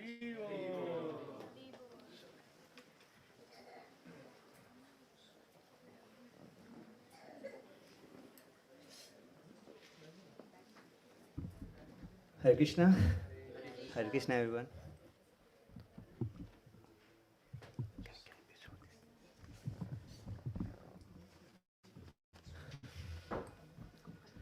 Bhaktivedanta Swami Srila Prabhupāda ki His Holiness Gopal Krishna Goswami Maharaj ki Jai.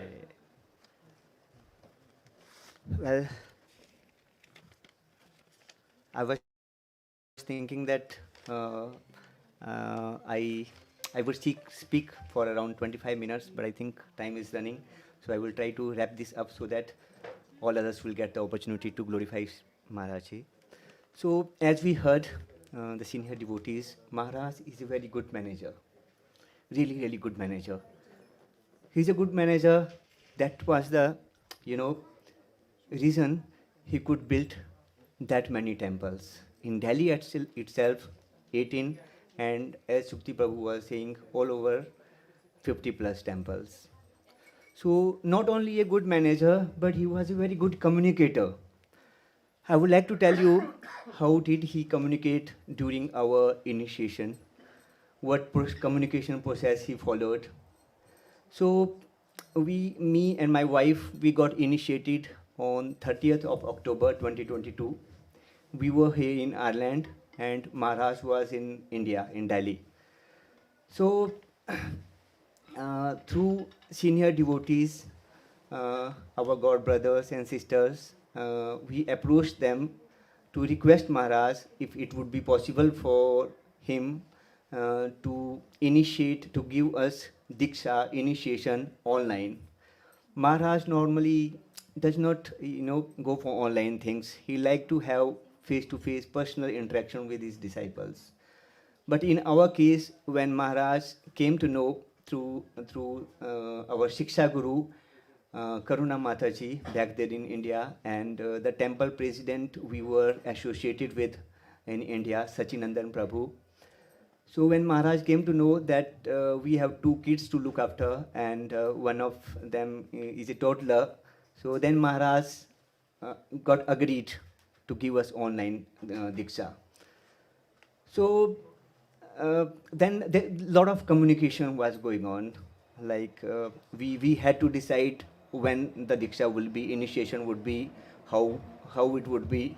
And it was Maharaj's proposal that the temple president, current temple president, he will, perform the yajna for us. And then about all those things, a lot of communication was going on. And everything was going on through the devotees, because we did not have direct contact with Maharaj. So when I was raising any query, I was sending it to my Shiksha Guru, Karuna Mataji. She was forwarding that message to the temple president, Sachinandan Prabhu. He was forwarding that message to the secretary of Maharaj, the Sautara Prabhu. And then with the same order, we were getting the reply. So this was going on for days and weeks. In between, I decided that why to bother these devotees. So I directly contacted, I arranged Guru Maharaj secretary's number and I sent him message directly, WhatsApp message. After a couple of days, I received the reply from Karuna Mataji, Shiksha Guru, our Shiksha Guru, and that you raised the query, this is what Maharaj is saying. Well, I thought that it might be a coincidence that, they have shared the same, they involved Karuna Mataji. Then again, I sent the message to the Savatara Prabhu, the secretary of Maharaj. But the reply I was receiving again from Karuna Mataji. Then I realized that the Maharaj wanted us to follow the process.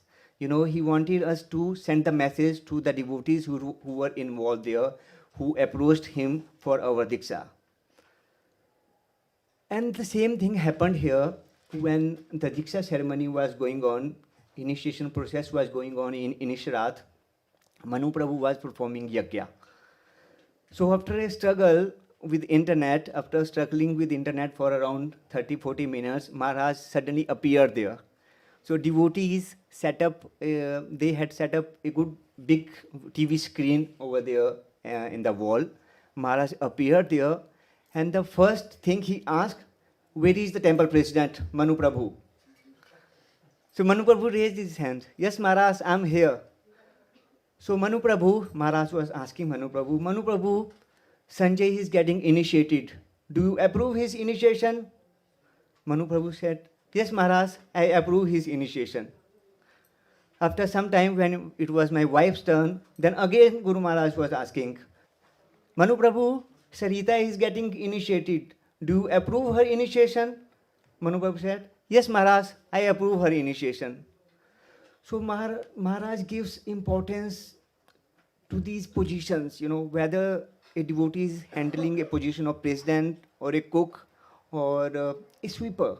One time, one devotee was saying that Maharaj had to clean the temple floor, and one devotee was already doing it.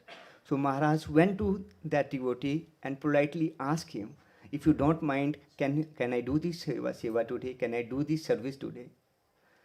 So Maharaj always wants devotee to serve, to help each other, and he wants to keep them engaged, in Krishna service, Krishna consciousness, and to serve each other. This is something which pleases Maharaj. So if we really want to please Maharaj, the best way is that we serve each other. That's one thing that pleases Maharaj. Then in the same ceremony, in the Diksha ceremony, after Diksha there is another ceremony that is called Bhiksha ceremony, where the new disciples, they have to ask for Lakshmi. They have to beg for the Lakshmi, and whatever the collection is, it is expected that that would be submitted to the Guru Maharaj. That's the expectation. So me and my wife, we collected the Lakshmi from the devotees in Inishrat and Sri Radha Govind temple, and it was mixture of different currencies like euros, UK pound, and some of them was in rupees, Indian rupees.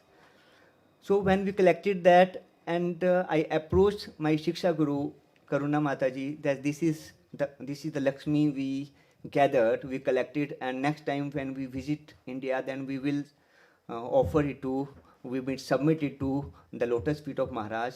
Now I wanted to get clarification whether I should submit that Lakshmi as it is, or does Maharaj want me to convert this in rupees and then hand over it to him.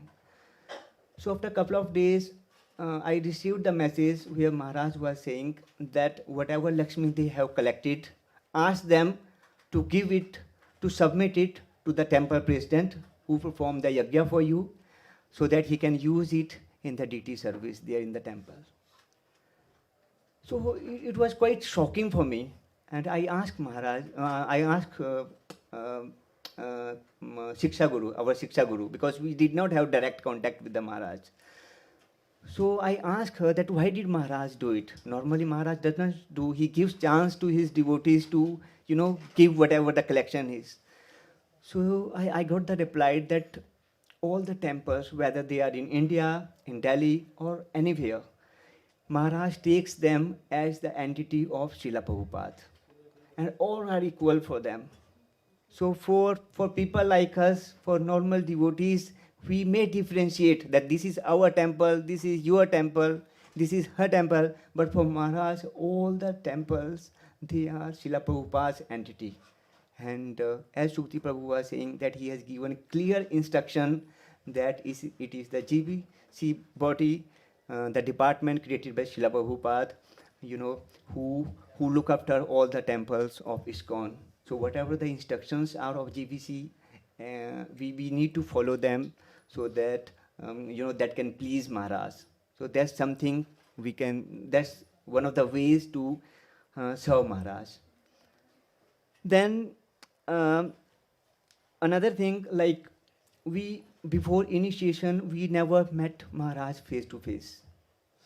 We met Maharaj one time only, and that was 2 months ago on 12th of March this year in Mayapur.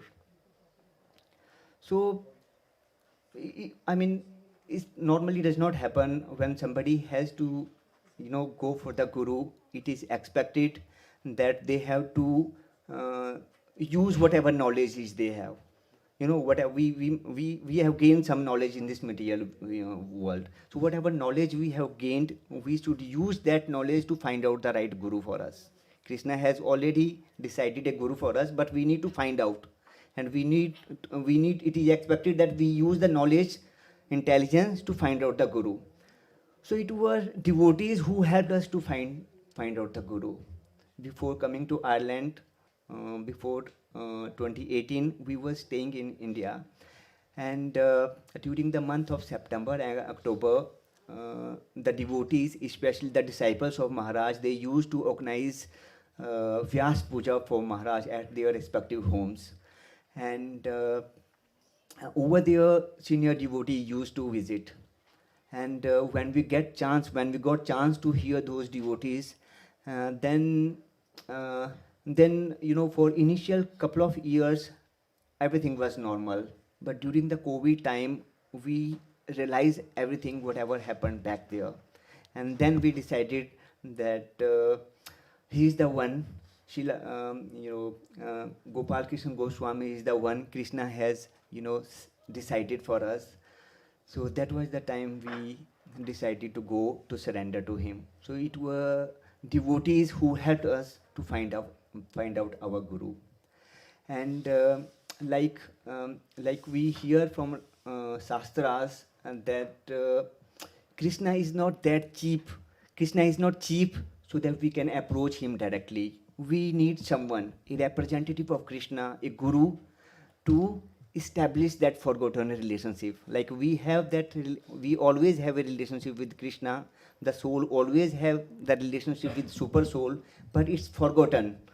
So it's the Guru who re-established that relationship. And I have realized that, like Krishna, Guru is also not cheap that we can approach him directly. We need devotees who can establish the link between the disciple and the Guru. So devotees association is very, very important even to find out the right Guru. Yes. Then the meeting with Guru Maharaj on 12th of March, this was the first one, and unfortunately the last one. So I just wanted to meet him. Before that, we attempted couple of times to visit India to see Maharaj, but he was away. So both the times we missed the meeting with him.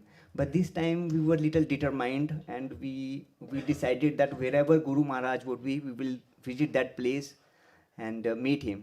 So before going to India, I approached. I followed the same method, like same process which I followed during the initiation. I approached my Shiksha Guru that we want to meet Maharaj, and this time he replied that you can directly contact to the secretary of Maharaj. So Maharaj, the secretary, the Savtara Prabhu, he arranged a meeting with us, and he informed that you can meet him, Maharaj, either in Delhi or he would be in Mayapur. So we already had planned to go to Mayapur. Over there, in the meeting, I did not plan anything to ask. I did not, although there were so many questions in my mind, but I was thinking that this is the first time I'm meeting Guru Maharaj, and if I throw so many questions, he would think that first meeting and he has so many queries. But when we were waiting outside with other devotees for our turn to meet Maharaj, then I thought that I should ask one question. So during the conversation, I asked him something like this, that Guru Maharaj, as we come to know from Shastras, from Vedic literature, that all the material identifications are fake and temporary. And this is what we preach in our Bhakti Viksha program, what we are doing currently to the new devotees, that all the identifications are fake and temporary. But the situation I am facing is that currently I am staying in Ireland, and I am eligible to get the citizenship of Ireland. I am eligible to get that citizenship. But I don't want that, considering that this is something quite opposite to what Shastras recommend, that all the identifications are fake. But at the same time, I'm being asked within family and outside that when I'm getting the chance, when I have the opportunity, why don't I go for it? So I don't know how to react to this situation. So I asked the question something like this, and Maharaj gave a one-line answer. One-line answer. Go for it. This would help you in preaching. So later on, I realized that Maharaj has kept himself in a platform where he wants all the material things to serve to Krishna. So for us, the identification, the material identifications are fake. They are temporary. But for Maharaj, although they are fake, he accepts that. But he wants all that to be used to serve Krishna. So that's something we need to always keep in our mind, that whatever material things we have, there is nothing wrong in that. But the good thing would be when we direct them towards the Lord, towards Krishna, towards Sri Radha Krishna. As Prabhu was telling, Maharaj gave last 10 instructions to the disciples and to other devotees. And one of the instructions I was listening, one Prabhu, is that where Maharaj is saying that never leave ISKCON. He's asking devotees and disciples that never leave ISKCON and never fight with ISKCON. And whenever there is any dispute, resolve it amicably like Vaiṣṇavas way. So that's the instruction, very quite, I would always try to keep in my mind that that's what Maharaj has asked us to do. That whenever is there any dispute, any conflict, differences, resolve them, try to resolve them amicably like Vaiṣṇava, like a Vaiṣṇava. Yeah, that's all. That's all for now. Thank you. Hare Krishna, Hare Bol. Hare Krishna. Now we would like to invite Swarupa Tulsi Mataji, wife of Sudarshan Vasudev Prabhuji. Hare Krishna.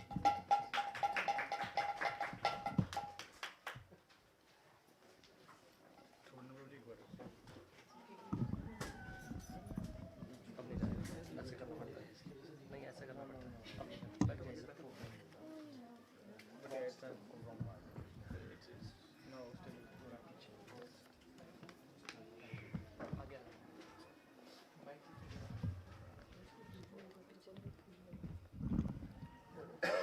Hare Krishna everyone. Today I am going to tell how our Guru Maharaj Ji agreed for our online initiation. I would like to say how Guru Maharaj Ji, His Holiness Gopal Krishna Goswami Maharaj Ji, agreed to our online initiation. When my husband and me got initiated while living in Ireland, normally Guru Maharaj Ji likes his disciple to participate in the Diksha ceremony personally, but in our case, we were living in Ireland and could not attend the Diksha ceremony in July 2022 in Sai Baba temple under Delhi NCR. We were associated with Sri Jagannath Temple, Sahibabad, before coming to Ireland in 2018. So we were in the list of devotees who were going to initiated in that ceremony. Our Shiksha Guru Karuna Kumari Mataji informed Maharaj Ji that we could not travel from Ireland and missed the initiation ceremony. When Maharaj came to know that we have 2 kids to look after and one of them too small to travel with, then he agreed to give us online initiation. Maharaj Ji was very particular about the 4 regulative principles and japa rounds. Maharaj Ji confirmed from our Shiksha Guru Karuna Kumari Mataji and Saibabad Temple President Sachidanand Prabhu if we were following the regulative principles correctly. There were few rounds of interview we had to go through before initiation. And in one interview, I told that during Shyamal's time, during my pregnancy, I could not complete 25 rounds on Ekadashi days. After the interview, I got the message back that I need to complete the pending japa rounds. So for next 3 months, every day I was doing extra japa round 5 to 10 rounds in addition to the 16 minimum we do daily. Maharaj wanted to do the previously left japa rounds before coming to the initiation ceremony. In Diksha ceremony at Sri Radha Govind temple in Ishrat, Maharaj ji specially asked me how many japa rounds I do on Ekadashi. He wanted to check if I was back on track. He wants all the devotees to do at least 16 mala daily and 25 rounds on the day of Ekadashi. Maharaj ji used to say that we cannot fight with Maya until we do our japa mala, our sadhana attentively. So we should always keep this message in mind in our spiritual journey. Guru Maharaj ki jai.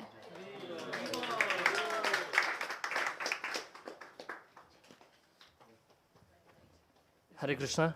So sorry for coming again. I just want to share one incident which happened with Prabhuji and Mataji when we were in Mayapur.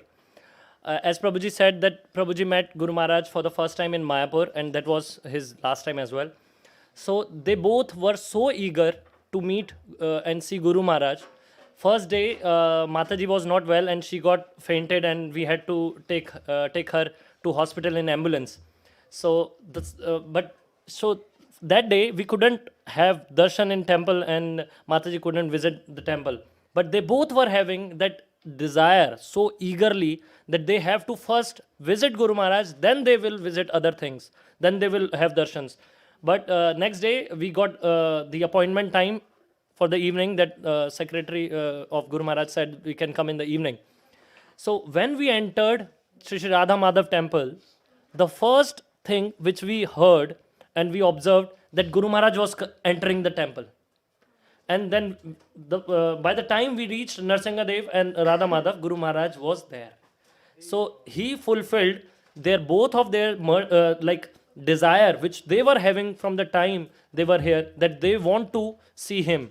So maybe I'm sure, but maybe you can just take it as a coincidence, but I'm sure that was Guru Maharaj who knew that they both of them want to see him, and he just came from his room to temple hall just to meet them, just to give them darshan. And then when Guru Maharaj asked all of us from where you are, my mother just said they are from Ireland, and then Maharaj had a short conversation, and Maharaj straight away said, he just straight away said, all of you come in the evening to meet me. I'll talk to you all in evening. So maybe he thought that maybe they will get appointment or not. He on his own gave appointment for the devotees, for Prabhuji and Mataji and for us, that you come in the evening. So he even knew that maybe we all want to talk, we all want to meet Maharaj in person. So that's why he himself personally gave the appointment, because of the desire of his disciples. Hare Krishna. Next we have Raman Mataji, who was aspiring disciple of Guru Maharaj, and then Giridhar Prabhu, and then Chaitanya Prabhu, Kaushal Prabhu, and Lakshmi Mataji and Abhagiri Raj Prabhu. So all the devotees, kindly be, I know I took a lot of the time, but we have to be quick. Hare Krishna.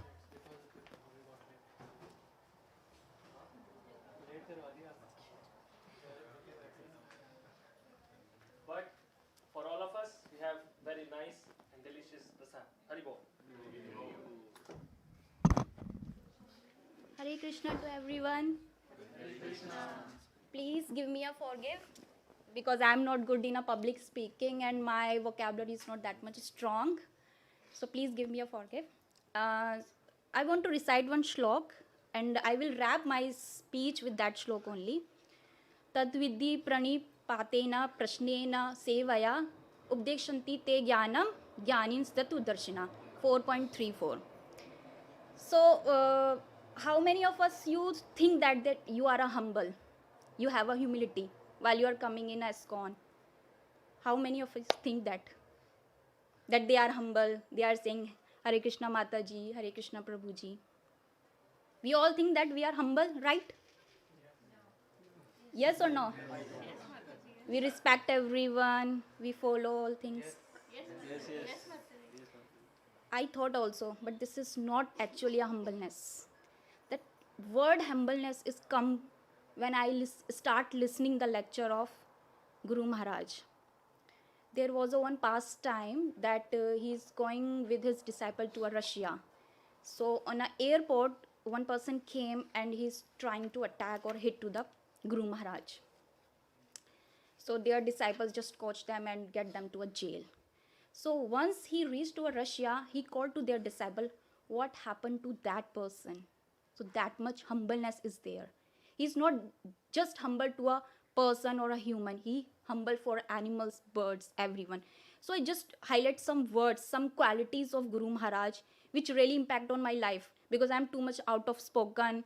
I'm talking too much, not engaged with the humbleness. So this quality really, really touched me.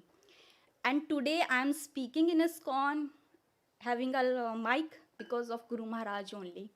Because in the year 2016, I was near to ISKCON Delhi, and my friend told me there was a delicious prasadam in the ISKCON. Just let's go. And it was in the month of September. This is too much humidity. Radhashtami it was there. I don't remember exactly what the date. My friend and we both are going, and there was a lecture by a Guru Maharaj. And to be honest, I didn't understand a single word from the lecture. I just understand one word, what you are feeding to your soul. I just know this word only, and I'm just going home and engage in my materialistic life. But in 2021, there is some mishappening in my life, and I call one Guru Prabhuji. Right now, he's my counselor, His Grace Achyute Bandhu Das. So I talked to him, what is this? What is happening to my life? I need answers of all these questions. That day, he trying to understand that what's my grief. And he told me, what's my personality? What's my identity? What's my purpose? And I asked him, from where you got all this humility, humbleness, these words, and all these things? He told, by my Guru Maharaj.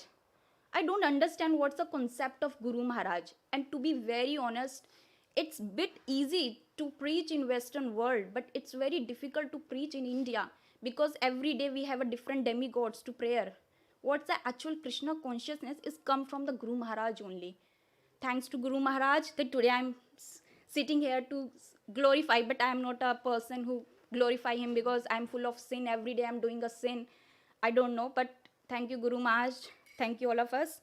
And one thing, being in my end of 20s, I'm not talking, sorry for that, I'm talking like that for youngsters. We always say Prabhupāda ki jai, Guru Maharaj ki jai, every Sunday we are coming, taking a prasadam. Do we really doing a Prabhupāda ki jai? Do we really do attentively our chanting? Do we follow our four rules of principles? Do we wake up for a Mangal Aarti? No, but Guru Maharaj intact this legacy. More than a half of a century he's doing like that, and most of them have seen that video that Guru Maharaj in a sleep, he sleep just only 1 or 2 hours, while liberated soul never sleep. He's doing like that in his sleep. And what I'm doing, while I'm chanting, I'm sleeping. So this is really impact me. This is really absorb me. What I'm doing. This is the purpose of my life, that having a good education, earning money and all these things. This is the purpose of my life. And believe me, this is my personal experience. Once come in ISKCON, by the mercy of Guru Maharaj only, I feel change in my life. I don't attract to the outside. I don't attract to the outside food and all. And I left all the things which is not really good for my life, which is not good really for my spiritual life. And the wrap up of this shloka which I recited earlier in my speech, Krishna, like Prabhuji told, that Krishna is really not cheap. To understand his Leela, to understand his book, in my home, more than 15 years, there was a Bhagavad Gita from ISKCON, but nobody has touch, that's it. Touch, this is a Bhagavad Gita, nobody has read. And today I'm trying, by the mercy of Abhay Prabhuji, that I'm trying to understand what is Bhagavad Gita. Because of Guru Maharaj mercy, it comes. And I'm starting his pranam mantra since December or November, when Abhay Prabhuji asked me, do you want an initiation or like that. I thought initiation is not my cup of water or juice. No, I'm not taking tea. Cup of juice, glass of juice. This is all this different kind of people. And he told me, just recite his pranam mantra. And seriously, Guru has give us a time to attend a Mangala Aarti. Guru, in initial days, I'm like still little bit 70%. Still, it's very difficult to wake up in the Mangala Aarti. It's very difficult to taking all the classes. But now I'm little bit 1%, 0.1%. I'm understanding reciting a shlok. I'm understanding because of Guru Maharaj mercy. It's all coming because my first counselor is from Guru Maharaj disciple. My second counselor Bhakti Vraksh classes is from Guru Maharaj. My current teacher Abhay Prabhuji, Lakshmi Mataji and Sukti Prabhuji. So there is a connection. And when I'm starting my pranam mantra, and I feel really good in my life, and I have a humility and humbleness that whatever is there, Krishna will handle. So, Hare Krishna.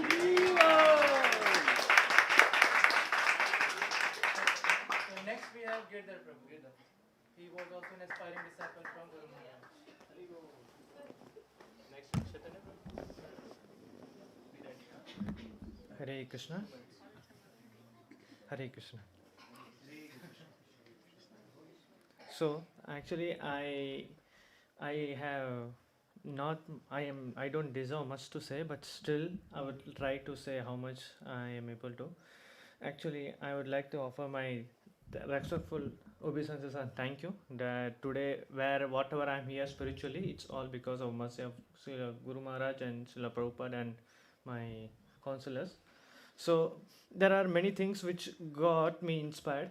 Like I heard that in Russia, when ISKCON was started and Srila Prabhupada preached and there was a lot of ban, and KBC was literally jailing many of the devotees. But even in those instances, whenever I hear the lectures, because I started hearing Guru Maharaj's lectures of Russia, and I could see that he had so many lectures and he preached so boldly and so massively that today we can see that there are so many devotees in Russia, and we can literally see, like, it's best we can understand the process when we see the results. So we can see how much powerful Guru Maharaj was and how much dedicated he was, by hearing the lectures and seeing the number of devotees in Russia. And that really attracted me initially, that I was told that when you hear his Russian lectures, you'll be really amazed. And so that is the moment when I actually got attracted, and there actually I found the most of the many the reasons and qualities. And the main thing which I even Srila Sukati Prabhu also said, that there were 18 temples in Delhi, and in that way Prabhupada used to say that the temple is there for preaching as well as for worship. And Guru Maharaj always attended Mangala Aarti, and he performed deity worship as well as gave Srimad Bhagavatam class. He attended many of the yatras even recently. So he was completely dedicated to show himself as the example which the disciples can follow. Why? Because there was just, it's the rare instance. Maybe it was for he wanted to teach us that one. That once he didn't attend Mangala Aarti or something, and he felt very disappointed or upset. And what he said was that I am setting a bad example to my disciples and everyone. So from that we can see that how much he thinks about others, like humility, like we say that we think that we are too small, but humility means thinking less about ourselves, thinking about others. So that is what I could really realize. That's when I realized what true humility is. And along with that, Srila Prabhupada's vision was to have Kurukshetra, the temple which, for having Gita. And I actually got connected to ISKCON Kurukshetra, and I went there for the first time. And that time I realized that how much, very well our Guru Maharaj had fulfilled the desire of Srila Prabhupada of having temples in Delhi as well as in Kurukshetra. Following that, many times when I heard Guru Maharaj's lecture initially, Guru Maharaj's lectures are very simple. And I initially I got attracted to very detailed lectures, technical detailed lectures. So, but unfortunately, everything was in my head, but nothing was in my heart. So still I was facing the same problems and falling at the same traps. So when I started to have some faith, as Abhay Prabhu also said, so I started to have some faith and hear the lectures. I would share some realizations as well. Like in one lecture, Guru Maharaj said that the mind should never be idle and it needs to be engaged always, because it cannot be idle. Like I heard many times in chapter number 3 that it's the nature of the soul that it cannot be idle.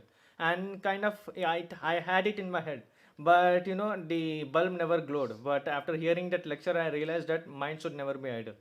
And along with that, I always doubted that there's a verse in Chaitanya Charitamrita that Bhagyavan Jeev Guru Krishna Prasad Pai Bhakti Lata Bij. So I was thinking, what is this Bhakti Lata Bij? How can I get it? And I was thinking always, and in one lecture, it was kind of a short of Guru Maharaj where he said that this Bhakti Lata Bij is nothing but the soul understands the importance of devotional service. That it is his constitutional position and the urgency for him to follow devotional service in this lifetime, as a human form of life. And kind of when you intensely want to hear, and this also I heard in one of the lectures, that if you want to understand something, if you want Krishna to fulfill your desires, or you want to upskill yourself, Krishna sees two things. Although he is curious, we hear that Krishna is more curious to fulfill your desire and bring you back to Godhead.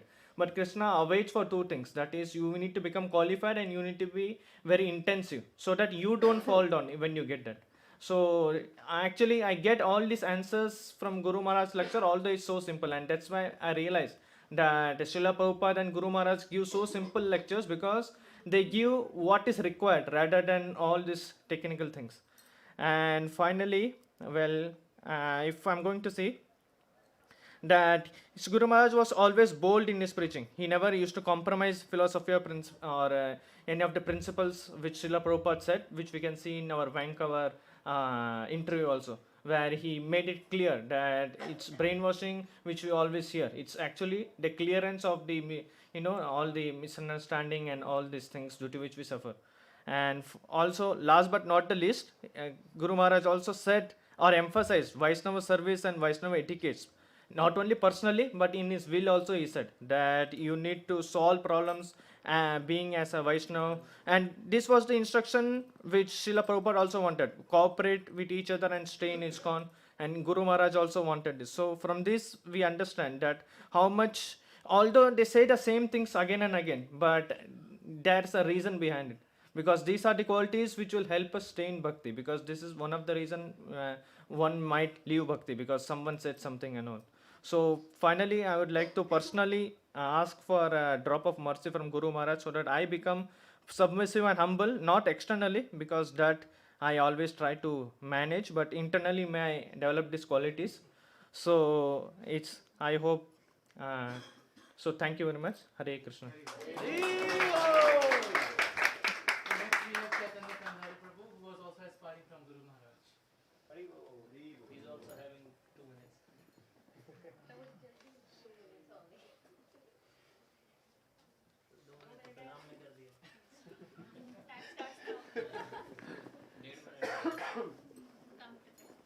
Hare Krishna. Okay, so who is a guru? So first of all, that Om Jnanati Vinandasya Jnananjana Chalakaya Chakshurunmilitam Yena Tasmai Shri Guruve Namah. So Guruve, you see, listen to these words, that one who clears the darkness through the light of knowledge. So that person is a guru.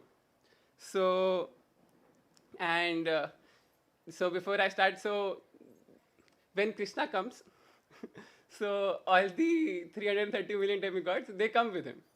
And same when Lord Chaitanya Mahaprabhu comes, all the demigods come. And we know that Prahlad Maharaj comes, and then Lord Brahma comes, and we know that. And we know that Gaur Leela is not over, that it is still going on. And Srila Prabhupāda, he is the Senapati Bhakta of Gaur Leela. and all the disciples, everyone is in army, they are not ordinary people. So if we think of them as ordinary people, that already we have been in a misconception. So, and this was a great confusion to me that like Pragosh Prabhu mentioned, that all the devotees, they know that the existence of soul. So, and that which can never be destroyed when the body is destroyed. So, how come they are crying when the great disciples are leaving? So, this was always a confusion in my heart. And they are crying so much, and that they are saying, Pashane kutibo matha anale pasibo. That they are saying that I will smash my head against the rock and I will enter into the fire. That how intense can be their relationship, that they're using such strong words. And I never understood that what is this relationship that between the guru and his disciples, that is it that the disciples are making progress after serving the guru, so is it a give and take relationship? And that was my greatest misconception.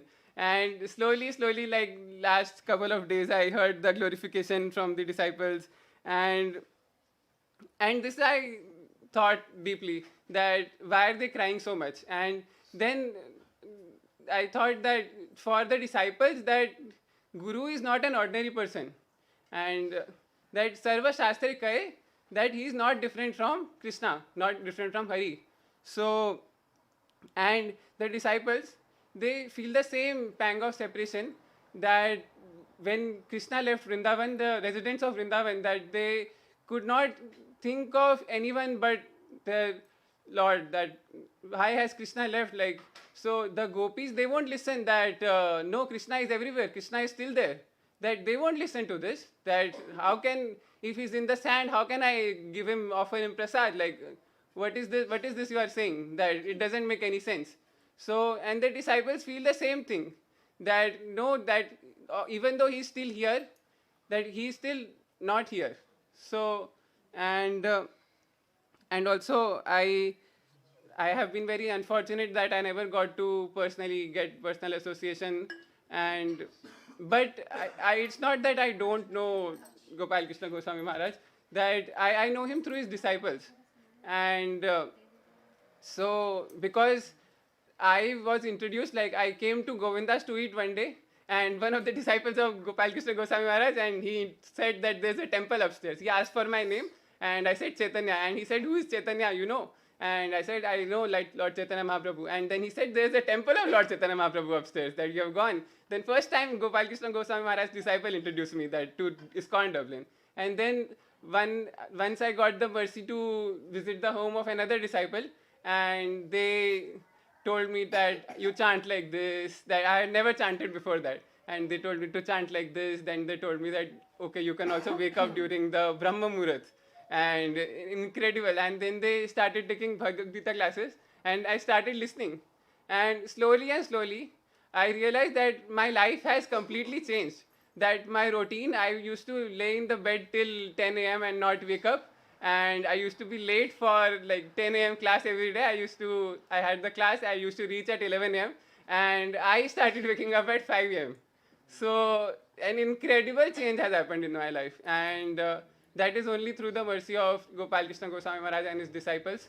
And thank you with that. I'll stop here.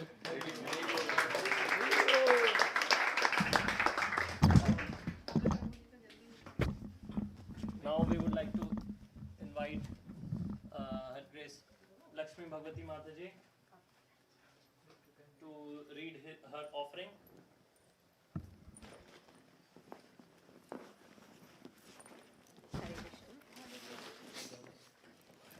All glories to Srila Prabhupāda, all glories to Sri Guru Maharaj. Namo Vaiṣṇavaya Krishna Pisthaya Bhutale Srimate Gopal Krishna Goswami iti namne Prabhupadasya Sahityamya Prakasha Vitireja Pracharam Kritvan Sadhu Bhagavad Padayate Namah. Thank you for giving me the opportunity to speak about Guru Maharaj. Now I will read my offering. Hare Krishna. I have been religious since childhood. I was introduced to ISKCON by my brother, who is also a disciple of Gurudev. I got to know about Prabhupada and hearing his struggle and determination. Gave me immense inspiration to be part of ISKCON since 2015. I saw Guru Maharaj for the first time during his Vyas Puja, and I was wonderstruck to see this transcendental personality. That time I didn't even know what Vyas Puja meant, but I kept looking at Guru Maharaj as he was sitting on the stage. He looked divine. I wanted to know more about him, so I asked other devotees, was impressed to learn about his dedication towards his Guru Srila Prabhupada.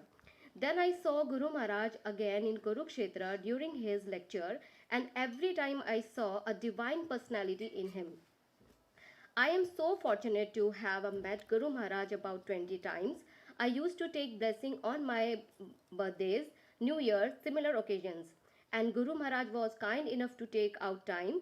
He had the cutest smile and would always ask whereabout. I used to tell him I am from Mahipalpur temple, which is among the 18 temples under Guru Maharaj in Delhi. He used to be so happy to hear that and would give a peda prasad. He always asked us to take his deities darshan. By Guru Maharaj mercy, I got opportunity to serve in ISKCON Mahipalpur. There were some management issue, and we went to Guru Maharaj. Even though I was new, still Guru Maharaj heard everything. By the mercy of Sri Rukmani Dwarkadhish in ISKCON Dwarka, Delhi, I got the golden opportunity to serve Guru Maharaj many times. I used to do cleaning and dusting of his room, iron bedsheet and pillow cover, decorate the whole room with saffron clothes. I used to make flower rangoli where Guru Maharaj used to sit, and also at the entrance of his room and temple hall too. I was extremely fortunate to do all this seva. By Guru Maharaj's mercy, I got seva of designing and decorating the altar of Rukmani Dwarkadhish. I also used to make dresses for the deities. This was all possible by the blessing of Guru Maharaj that Sri Rukmani Dwarkadhish accepted my seva. I always used to pray I get initiated before I get married. Chances were low as Guru Maharaj had not given initiation in Dwarka for more than 7 years, and to my surprise, 1 week before my wedding, I got a message that I am getting initiated. I was so happy that finally Radharani and Krishna gave me a bona fide guru as a gift. There is a custom in India to check astrological chart before marriage.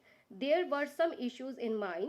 I didn't have much belief in astrologer, but had complete faith in Guru Maharaj. I tried approaching him, and the secretary Prabhu said, better not to discuss astrology. I said, fine, I will just take his blessings, but was little sad. When I met Guru Maharaj, luckily Secretary Prabhu went outside for something. I took blessing for my wedding and told him there were some issues with my chart. I did not give much details. Guru Maharaj closed his eyes for few seconds, opened them, smiled and said, don't worry, have faith in Krishna. I was a bit stressed, so I again said, but there are issues. So Guru Maharaj reassured me twice saying, don't worry. I was with my brother, and then with permission we called Abhay Prabhu, who was in Dublin. Guru Maharaj spoke with him on WhatsApp video call. After the call, I asked Guru Maharaj, shall we get married on coming Akshay Tritiya? Guru Maharaj said, okay, with a smile and gave us prasad. Every time we met Guru Maharaj, he used to say thank you at the end. And after that, the family members approached to other astrologers and both confirmed there is no issues anymore. The don't worry of Guru Maharaj meant all the issues had been taken care of. This is one among the many miracles of Guru Maharaj that I witnessed in my life. Once there was a devotee in Guru Maharaj's room, and he was thinking in his mind, if Guru Maharaj could give him second initiation, Brahmin Diksha, as Guru Maharaj was leaving the room, he looked at that disciple and said, you will get second initiation in the next Diksha ceremony. The disciple was shocked. Guru Maharaj had once revealed he could read minds and that he knows his disciple better than they know themselves.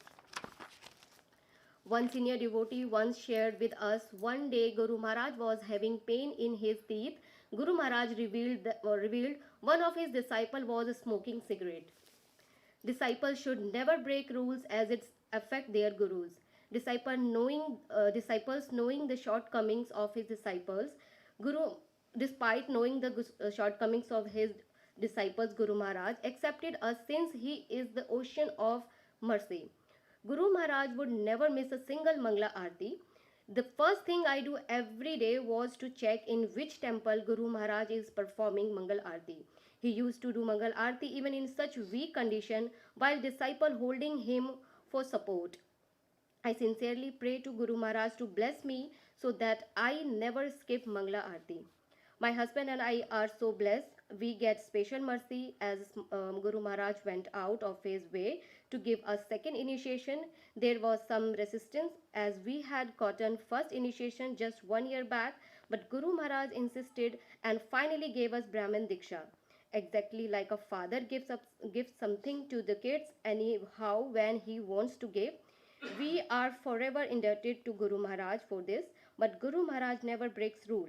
He took permission from us to complete Bhakti Shastri course and send the certificate to his secretary. By Gurudev mercy, I will complete the course this month. This year we had no plan of visiting India, and all of a sudden we made plans and met Guru Maharaj 3 times in March. The second time we met him, he said, I am not well today and have a doctor's appointment. Can you please meet me in 2 days?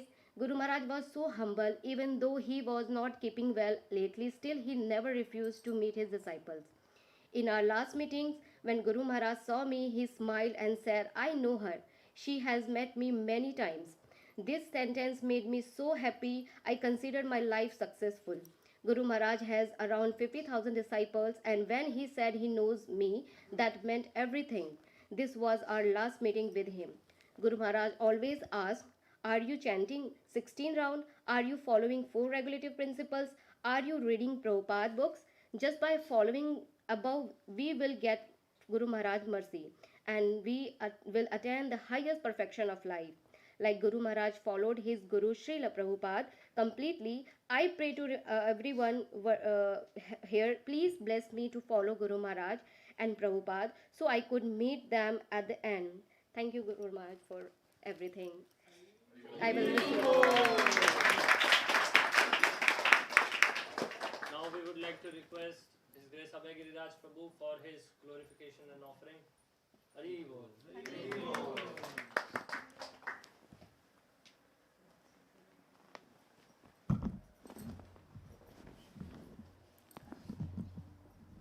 Namo Vaiṣṇavas Krishna Pravishtha Bhutale Srimate Gopal Krishna Goswami Namne Prabhupāda Sahitam Ya Prakashya Vitirja Pacharam Kritam Sadhu Bhutale Te Nama. One thing Guru Maharaj was great at was time management that we have terribly failed today. So if you want prasadam, you'll have to go through me now. But luckily this is the last one. We have Pushpanjali later. We have Pushpanjali as well. But yeah, this is the last you're gonna hear today. I had prepared for an hour, but I don't think you're gonna last. So maybe we'll have another session someday in Sunday Feast. A lot has been said, and I don't know what to cut short now from my offering. But Guru Maharaj had a great sense of humor. Once what happened was, devotees are sitting in the room, and all of a sudden they hear the voice, Hari Bol, Hari Bol. Guru Maharaj is shouting, Hari Bol. And everyone thought maybe he fell. So they were scared and they ran out to see what's happened. And then Guru Maharaj is looking at the ground. And then they saw there was a cockroach. And when the cockroach is upside down, so it is like this. So Guru Maharaj said, he is dancing, so I'm singing, Hari Bol, Hari Bol. So that is the humor of Guru Maharaj. Once what happened was, Guru Maharaj went out while morning japa. He used to do morning walk. And he went out and he started chanting Hare Krishna loudly.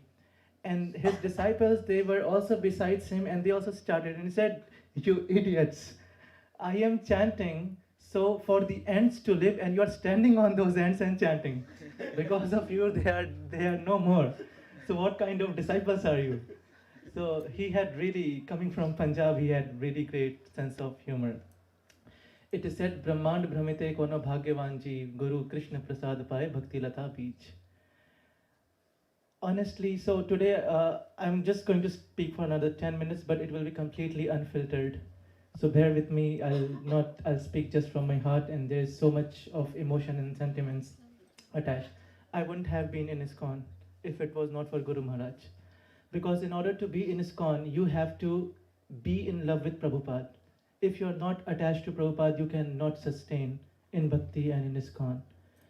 And in order to do that, I took shelter of Guru Maharaj, because who better than him could have made me realize and establish my relationship with Srila Prabhupada. So I consider myself extremely lucky. I know most of you have seen the Samadhi ceremony of Guru Maharaj.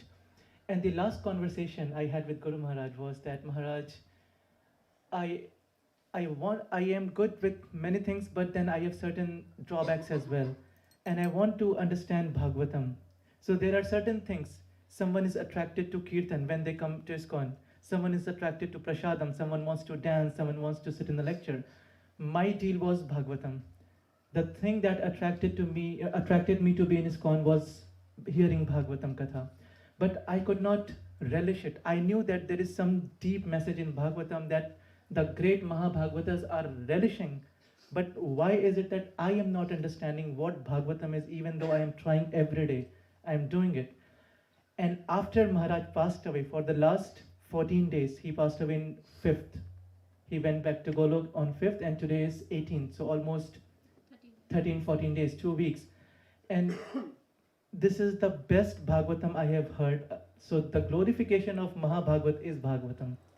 So for the last 2 weeks, non-stop, I am hearing his glorification. And now I can understand the glories of Bhagavatam. Now I can understand the tinge of ras in Bhagavatam. When you have a relationship with a Mahabhagavat, then you can understand Srimad Bhagavatam.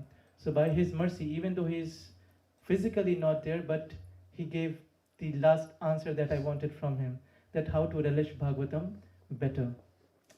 There are so many pastimes, so many things, but I'm just going to cut short, and I will just, like Lakshmi said, that she met Guru Maharaj personally about 20 times. So because of her, I had the fortune to meet Guru Maharaj 11 times in the last 3 years. So every year I used to meet him thrice in my every meeting in India, and he was just kind enough to meet. I have no idea what I did in my last life or what mercy I got from all the Vaiṣṇavas that he always had time for me. And just small instances. So I go to Guru Maharaj after our 1 week after our marriage. That was a day before Sita Navami in 2022. And all of a sudden, because as Sudarshan Vasudev Prabhu said, that getting Diksha is not easy in India, because there are thousands of disciples waiting, and they are all deserving candidates. And Lakshmi and I go, she was already a disciple. She went to get blessings. So I also went. I was with beard, no tilak, and pant shirt. And I'm going to meet Guru Maharaj, just understand. And we are sitting, and I was aspiring from someone else before that. And unfortunately, because of their bad health, they could not give me initiation. They said you have to wait for 2-3 years, and that was a polite way of saying no.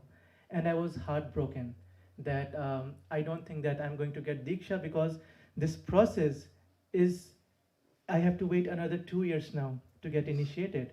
So all of a sudden we go, and that is the best day of my life. If I could relive that life, that day I would relive again and again. As we enter the room of Guru Maharaj, there is a passage, and then there is a chair where Guru Maharaj sits. And that day, luckily there was no one. The secretary and there are people who are attending to Guru Maharaj. It was completely empty.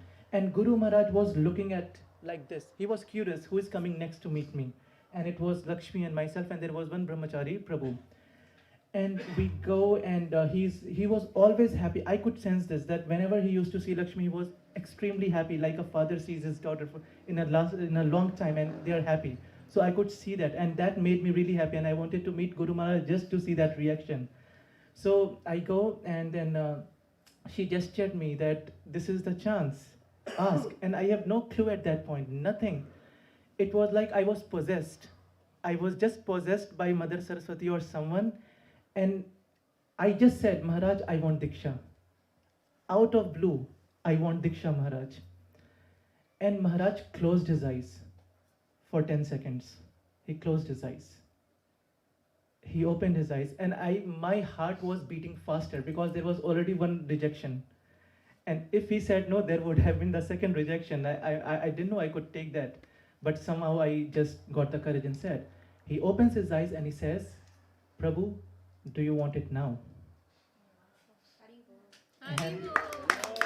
And I was completely, I had no words at that time. And I said, Maharaj, if you want to. And you should never lie to your guru. So I explained him that this is the situation, that it's funny, and I'm going to reveal because it's unfiltered. It's very funny actually and unfortunate on my part. Why the things came out was because Maharaj asked me, are you chanting 16 rounds? Yes. Are you following 4 regulatory principles? Yes. Are you reading Prabhupada books? Yes, Maharaj. What is my pranam mantra? And I didn't know. Because I had the pranam mantra of someone else I was aspiring for. And I had no clue. And he said, you want Diksha and you don't know the pranam mantra? And then I said, Maharaj, because I was aspiring for someone else. And he said, so why don't take from them? So I said, Maharaj, because they are not well and I don't want to pressurize because it's a very spiritual process, so I don't want to take Diksha in the pressure. So he said, so you want Diksha from me then? And I said, of course, Maharaj, I want Diksha from you. So he said, okay, fine, I will give you Diksha, but first you clear your mind because this is a very great commitment towards your Guru. So I don't want you to be confused, taking Diksha from me and then in your mind you are serving whatever it is. So be sure and come after 2 months. I get out of the room so happy and I have no consciousness, but the Brahmachari Prabhu who was with us, he was more shocked than I was. He said, Prabhu, I have been with Maharaj for last more than 15-20 years and you are the first one Maharaj said, I will give you Diksha. He never says that. So don't take 2 months. When are you going to Dublin? So this was, I guess, 9th. I was flying to Dublin on 22nd. He said, you get Diksha before you're going. And then I go to my counselor, I tell him everything and he said, you stupid.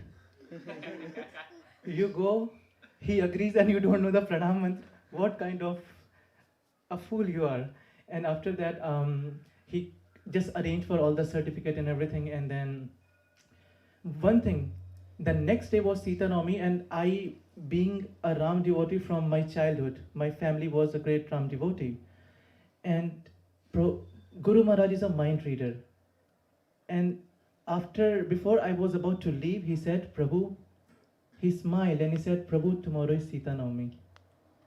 And I couldn't understand. And then again he repeated, Prabhu, tomorrow is Sita Navami. And I didn't understand even then. But later it struck me that he knows everything what's going on in our mind, what's going on in our heart. And when he closed his eyes for 10 seconds, one of his senior disciples revealed that later to me, that he scanned your past, present and future life. And then only he agreed to Diksha. So any disciple sitting here today, they are not ordinary if they are accepted by Guru Maharaj, because Guru Maharaj was a confidential associate of Srila Prabhupāda coming directly from Golok Vrindavan Dham. So I am fortunate to be their god brother and god sisters and husband. And then next day, Sita Navami, we go to Masuri. Sorry, I'm just going to take 5 more minutes. I know you want to eat. So we go to Masuri and then it was Ekadashi, the Ekadashi that's going to come tomorrow. So it was that exact Ekadashi and Mohini Ekadashi. And we Googled, there was no ISKCON temple in Masuri. So we got to know there is a ISKCON temple in in Dehradun. So we go to Dehradun because we wanted to spend our first Ekadashi in an ISKCON center. We go there and it's evening time and they sang the Gaur Aarti. And again, I am with beard and pant shirt and no tilak. And then they said, Prabhu, you sing Narsimha all of a sudden. So I sang Narsimha. And after that, they said the Vyasasana. And there are people like you are here. They don't know me and they say, Prabhu, give lecture. I have never given lecture before. I have no clue what's going on with me. And I said, Prabhu, you see me, I am in pant shirt and I have never done this before. No, Prabhu, you speak. You have to speak now. And I was shocked. And then I said, no way I'm sitting on Vyasasana. So just get me some seat like this. I will sit. And I just said, and please understand that this is not my glories. Because if you see the bulb being lit up, it's not the power of the bulb. It's the power of the lighthouse. It is giving the source to this bulb and the bulb is switched on. So the bulb has no power of its own. So when I'm saying this, this is not my glorification. I gave the lecture without any preparation. I spoke about the 5 topics of Bhagavad Gita. And the audience was in tears. And they come to me and they say, no way, this is your first lecture. We can't believe that this is your first lecture. And I was speechless myself, that how this happened. And then that day I could understand the power of a bona fide spiritual master. That was the day. So what I'm saying is first-hand experience. When I tell that this is what I've experienced in my life, because it is said, Mukam karoti vachalam pangum langyate girim. A dumb can speak. A handicap can cross mountains if they have the mercy of a guru. And that is exactly what happened to me. A dumb person who has no idea of scriptures speaking, and then the devotees, they are emotional and they are saying that no, this can't be. And then I go and again, funny incident. So my first diksha and my second diksha, I'll just complete, will just very quickly tell, is the same situation. So I was in Pune because that's my home, and then Guru Maharaj is in Delhi. Next day I have to go to Dublin, and I have no clue I'm going to be initiated, because he said, wait for 2 months, clear your mind, and then you come to me. And the flight did not, and I flew from Pune to Delhi, and I landed in Jaipur because of the bad weather. And next day I have my Dublin flight, so not only am I going to miss my Dublin flight, but I'm also going to miss the opportunity for my Diksha. And I'm intensely praying to Guru Maharaj, what's gonna happen now? And somehow or the other, I reached Delhi, and then she knew almost all the senior disciples, so she said that my husband is going there, and Guru Maharaj had said that he might give him initiation, so can you just try one last time? And then I go, and there's a lot of devotees, and then he recognizes me. He says, come inside. You are from Ireland. And I was shocked. And then what was more shocking was that the day I met him, after that he had been to Mayapur for Narsim Chaturdashi, he had been to different temples, and he had probably met 10,000 people in those 14 days, because he used to meet 1,000 people every day. And then he said, you wanted to get Diksha from someone else. What happened? Did you try to contact? And I was completely shocked. How does he remember? After meeting 10,000 people, how does he remember all these things? I said, no, Maharaj, I want Diksha from you. Are you sure you want from me? Yes, Maharaj, I am ready to commit. I want Diksha from you only now. And then he said, there was some resistance, but it will make it a bit longer. So he finally said, okay, fine, I'm going to initiate you. And then it was a personal initiation in ISKCON Rohini, the last temple Guru Maharaj inaugurated. So it was his room in ISKCON Rohini, then he just got the beads, and he took much time in getting my name, because generally what happens is the Diksha is there are so many people, and then he has 4 names and he chooses one name out of it. Like Sukati Prabhu was also saying that he wanted a unique name, and then Maharaj gave him that unique name. So Maharaj knows, he knows the mood, and he, for some reason, he took around 2 to 3 minutes. He closed his eyes and he was thinking, what name should I give him? And then he opened his eyes and he looked at me, he smiled, and he pointed to his deities. So he had his deities, Gaurnitai. And he says, they are the witness, I am initiating you. And then he said, your spiritual name is Abhay. And then the second name no one could hear, because he could not speak well.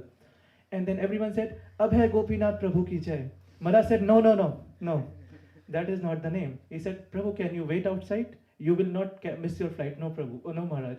So you wait outside for 5 minutes. And then he comes back, he calls me back, and he had written, Abhay Giriraj Das, servant of fearless Govardhan Hill. And then he gives me that. And the second initiation, exactly the same thing. We are in Pune. We have to fly to Delhi. And because of the turbulence, the flight is in the air, going round and round and round. And 5 hours later, we reached Delhi. 7 a.m. I reached Delhi. I slept. Around 8:39, I got a call. It was a unknown number, and I generally don't pick unknown number. I'm sleeping. It was an unknown number. I pick, and the voice says, Guru Maharaj wants to speak to you. And I am shocked, because I'm thinking, is it a dream? Guru Maharaj wants to speak to you on a WhatsApp call? And then I hear the voice, Hare Krishna Prabhu, and it was Guru Maharaj. So Prabhu, do you still want Brahman initiation? Of course, Maharaj, I want Brahman initiation. Okay, are you following your rounds, or are you following your 4 regulated principles? Then is the temple president okay with it and everything? And Manu Prabhu was actually kind enough. He sent a voice note, because he was traveling at that time. So he could not send the recommendation, but he sent the voice note with all the things I'm doing here. So then he said, and what about your wife? Does she want as well? And I said, yes, Maharaj, if you would be kind enough to give. And then someone said, no, Maharaj, it's just for him. Don't give the wife.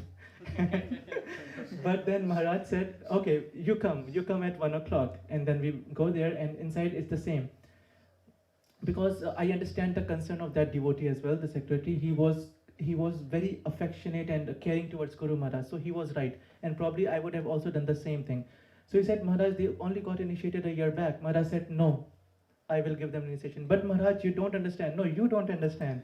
You don't understand the situation they are in. So I am going to give. And my heartbeat is racing because I am here and I have to fly in few hours and I don't know whether I'll be getting initiated. And then finally Maharaj says, give me the thread. Then I was like, now I'm finally getting the second initiation. And just two more final things, 2 minutes each. I was here from 2016, and I don't think hardly 2-3 people knew me. I used to come to this temple every day. I chanted my 16 rounds, and hardly 2-3 people knew me. Once Anuradha Priti Mataji says, I recognize you. When I saw your photo, I recognized that you used to come to temple. I said, yes, I was the one. I used to come here every day. I was the only one who was here chanting all 16 rounds. There was no one that time who was coming in the daytime or probably in the night time, because people were doing Harinam and everything, but it was empty. And then every Sunday, this was the time Sukati Prabhu was here. And I used to come here and I was to give Bhagavad Gita first shlok to everyone who was present before the Sunday feast lecture. And it happened for many times actually. And every time there was new set of people I was giving a lecture to. So I was just thinking that if this continues, how am I going to preach here? So it was Guru Purnima 2022 and I am writing to Guru Maharaj. I am writing to Guru Maharaj that Maharaj, this is the situation, I want to preach, I am doing the lecture, but every time new set of people come, so please bless me. And you won't believe the miracle. The moment I sent that email to Guru Maharaj, I get a call from one of the devotees, Amit Prabhu, and there was Aman Prabhu. And Amit, he was my first, you can say, the audience. He was my first audience in Panchatattva temple. And then Amit Prabhu calls me and he says, Prabhu, we have decided, a few of us, that we want to learn Bhagavad Gita from you. And that day only, we collected around 15 to 20 devotees. And next day, I start Bhagavad Gita class. And today we are 150 plus. So that was just one email I sent to Guru Maharaj. And this happened. And the second thing, but just final 1 minute. So it is said, Yasya Prasadat Bhagavad Prasado, that if Guru is happy, Krishna is going to be happy. So the last meeting that we had with Guru Maharaj actually, Guru Maharaj was very happy. He was in a very happy mood that time. And generally what happens is that whole time we have to wait for the schedule of Guru Maharaj, and we wait. And after, either we take darshan before meeting Guru Maharaj or after meeting Guru Maharaj. So that time what happened was, and I have never discussed this with Lakshmi as well, this is the first time I'm telling this out in public. So we met Guru Maharaj, he is very happy, we are happy. And then after the installation of Lakshmi Narasimhadev in ISKCON east of Kailash, they told us that almost 40-50,000 people used to visit every weekend. And it was a complete crowded situation with barricades and everything. So we first used to take darshan of Lakshmi Narasimhadev, then you go, then there is Gaur Nitai, then there is Radha Parsarthi, and then there is Lakshman Ram Sita Hanuman. Sita Ram Lakshman Hanuman. So we are taking darshan, and as we go in front of Radha Parsarthi, and we bow down, and we get up, we paid our obeisances, we get up, the pujari, he picks up a flower from the feet of Radharani. He comes, so altar is like this, and there are around, let's say, at least 40 people standing in front of the altar to take darshan and to get anything. That person comes and we are standing at the very end after the 40 people.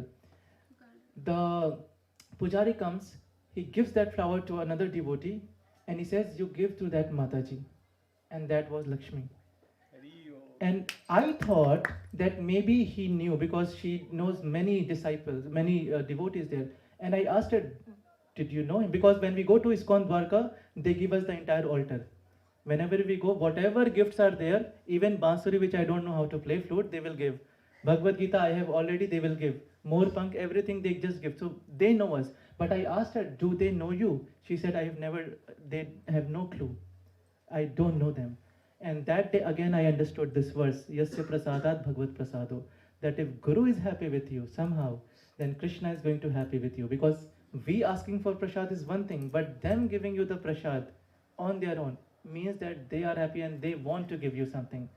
So that this is just few of my many realizations, because we are short of time and we are way above time. So I'm going to stop here. I will just ask, begging mercy from all of you, that my only goal now is to go and meet Guru Maharaj at the end of my life and serve him eternally and Prabhupada eternally. So there may be many faults in the way I deal with the devotees, and there may be many aparadhs done by me. So please forgive me and pray for me, so that this goal of mine is fulfilled and I am able to serve Guru Maharaj eternally and Prabhupada as well. So I'm going to stop here. Hare Krishna.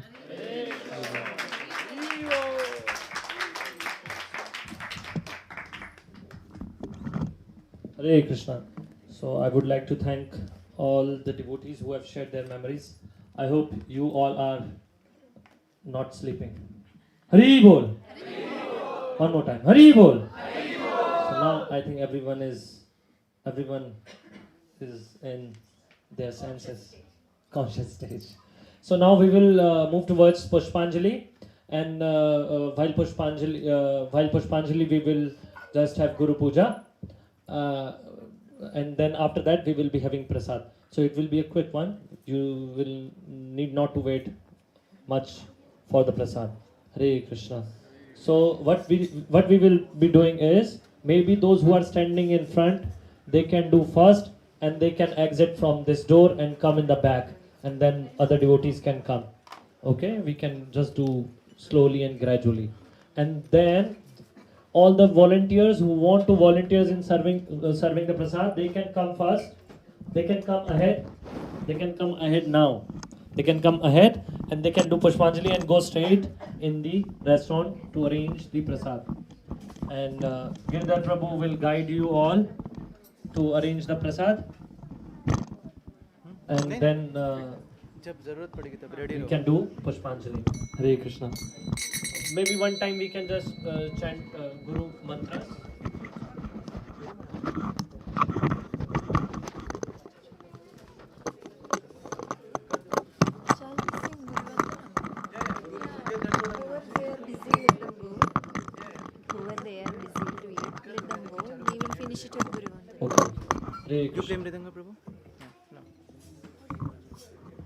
Those who want to volunteer can come in the front and do Pushpanjali first. Hare Krishna.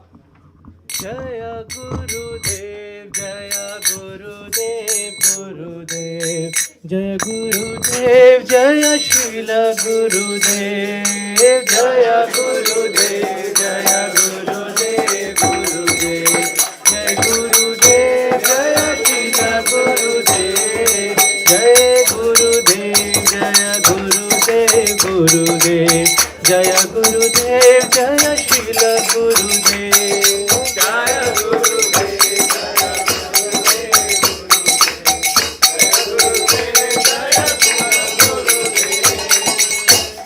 Shri Guru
करी हो मने आशा ना करी हो मने आशा ना करी हो मने आशा ना करी हो मने आशा श्री गुरु चरणे रति ऐसे उत्तम गति श्री गुरु चरणे रति ऐसे उत्तम गति जे प्रसाद पूरे सर्व आशा जे प्रसाद पूरे सर्व आशा जे प्रसाद पूरे सर्व आशा जे प्रसाद पूरे चक्षुदान दिलो देई जन्मे जन्मे प्रभु देई चक्षुदान दिलो देई जन्मे जन्मे प्रभु देई चक्षुदान दिलो देई जन्मे जन्मे प्रभु देई चक्षुदान दिलो देई जन्मे जन्मे प्रभु देई दिव्य ज्ञान हृदय प्रकाशित हो दिव्य ज्ञान हृदय प्रकाशित हो दिव्य ज्ञान हृदय प्रकाशित हो दिव्य ज्ञान हृदय प्रेम भक्ति जहाँ है अभी अविनाश गते प्रेम भक्ति जहाँ है प्रेम भक्ति जहाँ है अभी अविनाश गते प्रेम भक्ति जहाँ है वेद गाय हर चली तो वेद गाय हर चली तो वेद गाय हर चली तो वेद गाय श्री गुरु करुणा सिंधु अधम जनर बंधु श्री गुरु करुणा सिंधु श्री गुरु करुणा सिंधु अधम जनर बंधु श्री गुरु करुणा सिंधु लोकेनाथ लोकेरा जीवाना श्रीला प्रभुपाद लोकेरा जीवाना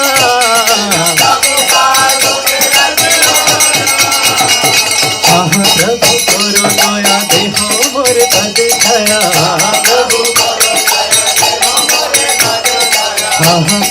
करो दया देह मोर पद छाया महाप्रभु करो दया देह मोर पद छाया प्रभु करो दया देह मोर पद छाया प्रभु करो दया प्रभु करो दया देह मोर पद छाया प्रभु करो दया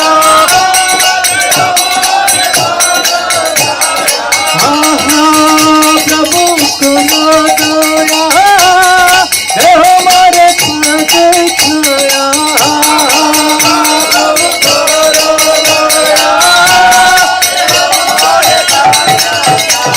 महाप्रभु करो दया देह मोर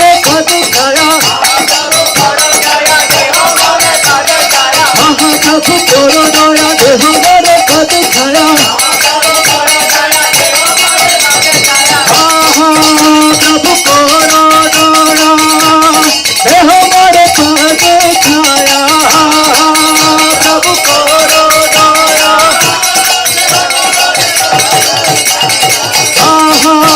प्रभु करो दया देह मोर पद छाया प्रभु करो दया बेटा तुझी बुबाना बेटा तुझी बुबाना श्रीला प्रभुपाद पतित पावना Srila Prabhupāda Patita Pavana, Srila Gurudev Laila Sharana, Srila Gurudev Laila Sharana. Jaya Prabhupada, Jaya Prabhupada, Jaya Prabhupada, Jaya Prabhupada, Jaya Prabhupada, Jaya Prabhupada, Jaya Prabhupada, Prabhupada, Prabhupada, Prabhupada, Prabhupada, Prabhupada, Prabhupada, Prabhupada,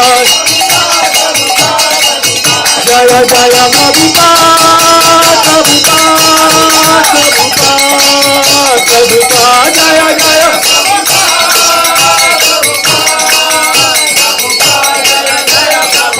Jaya Jaya Gurudev, Gurudev, Gurudev, Gurudev, Jaya Jaya Gurudev,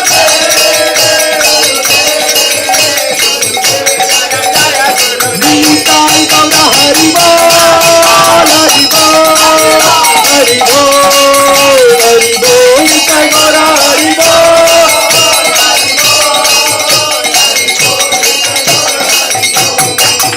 Hare Krishna, Krishna Krishna, Hare Hare, Hare Rama, Rama Rama, Hare Hare, Hare Krishna, Krishna Krishna, Hare Hare, Hare Rama,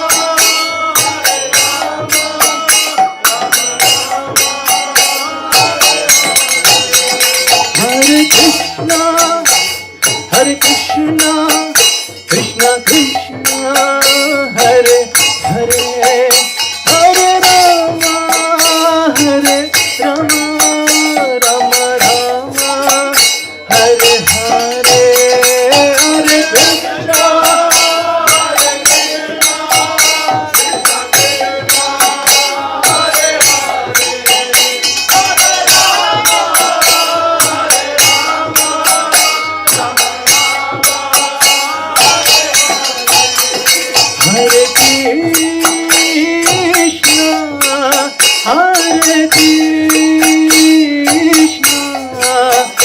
Krishna Krishna,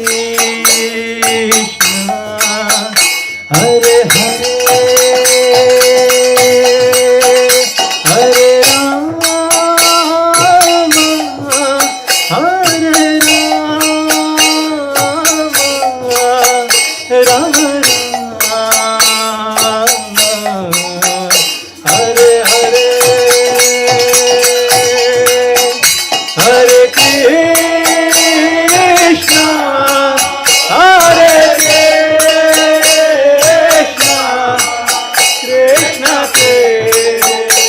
Hare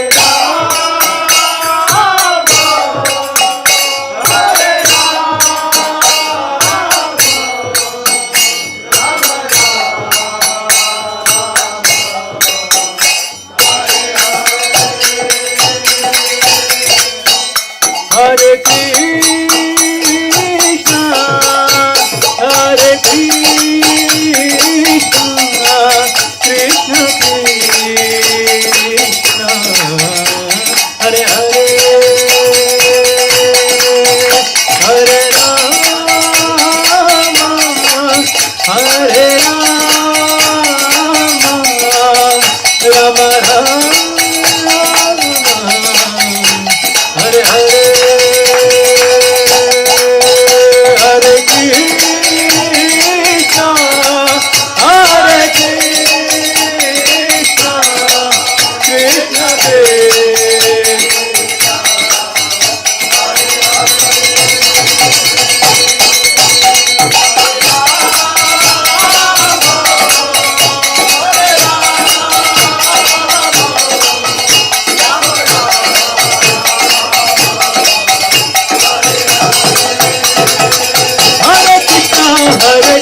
Krishna, Krishna Krishna, Hare Hare, Hare Rama, Hare Rama, Rama Rama, Hare Hare, Hare Krishna, Krishna Krishna, Hare Hare, Hare Rama, Hare Rama, Rama Rama, Hare Krishna, Krishna Krishna, Hare Hare, Hare Rama, Rama Rama, Hare Hare, Krishna, Krishna Krishna, Hare Hare, Hare Rama, Rama Rama, Hare Krishna, Krishna Krishna, Hare Hare, Hare Rama, Rama Rama, Hare Hare, Hare Krishna,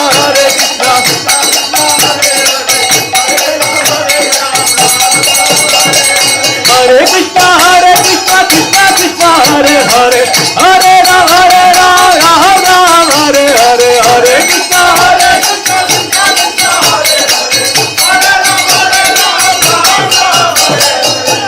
Krishna, Hare Krishna, Krishna Krishna, Hare Hare, Hare Rama, Rama, Hare Hare.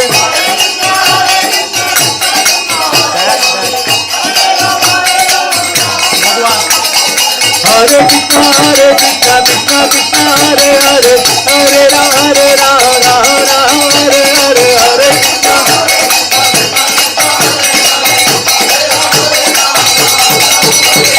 Hare Krishna, Krishna Krishna, Hare Hare, Hare Rama, Rama, Hare Hare, Hare Krishna,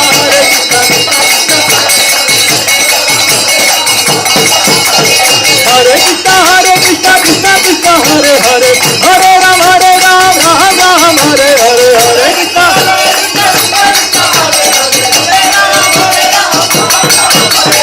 Hare Krishna, Krishna Krishna, Hare Hare, Hare Rama, Hare Hare.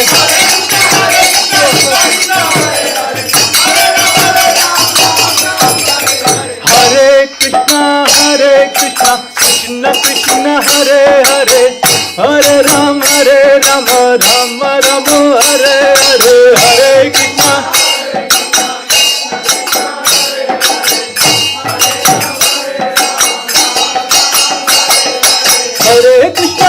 Hare Krishna, Krishna Krishna, Hare Hare, Hare Rama, Rama Rama, Hare Hare, Hare Krishna.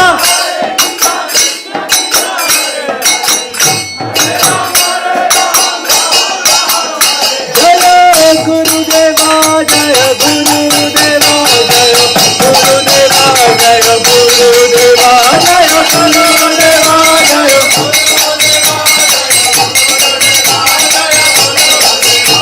Gurudev, Jaya Jaya Gurudev, Jaya Jaya Gurudev,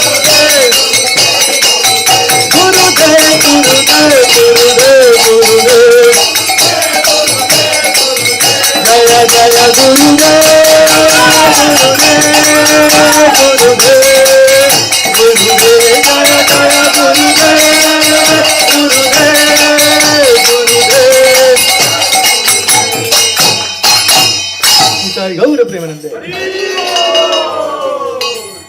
Om Nityalila Pravishtha Paramhans Parivrajakacarya Shri Srimad Gopal Krishna Goswami Maharaj ki Jai. Om Vaiṣṇavas Paramhans Parivrajakacarya Astatoshit Krishna Kripamurti Bhakti Siddhanta Saraswati Thakur Goswami Srila Prabhupāda ki Jagat Guru Srila Prabhupāda ki Anant Koti Vaishnavrinda ki Namachar Sri Das Thakur ki प्रेम से गाओ श्री कृष्ण चैतन्य प्रभु नित्यानंद श्री अद्वैत गदाधर शिवासादि गौर भक्तवृंद की श्री श्री राधा कृष्ण गोपीनाथ राधा कुंड श्याम कुंड गिरिराज गोवर्धन की श्री वृंदावन मथुरा द्वारका धाम की नवदीप मायापुर धाम की पुरुषोत्तम क्षेत्र जगन्नाथपुरी धाम की गंगा माई यमुना माई की भक्ति देवी तुलसी महारानी की पतितपावन हर नाम संकीर्तन की यज्ञ की श्री श्री पंचतत्व भगवान की तय गौर प्रेमानंदे all glories assembled devotees, all glorious assembled devotees, all glorious assembled devotees, all glories, all glories, all glories to Shri Guru and Shri Gauranga.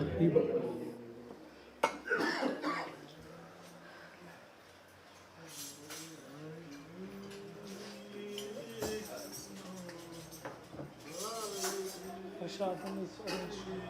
There is lot of so it's lot of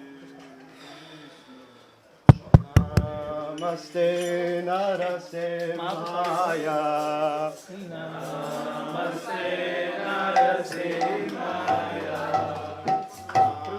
Namaste Narasimhaya.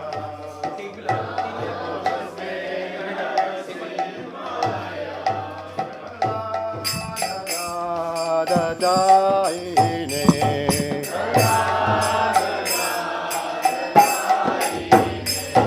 La da la da daine.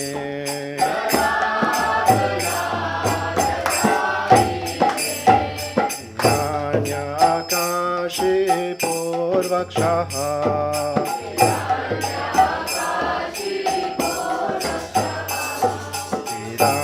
Nanyakashi purvakshaha.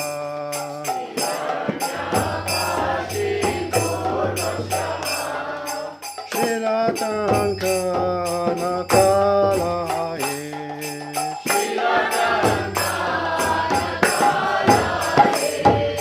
Shilatanka nakalaye.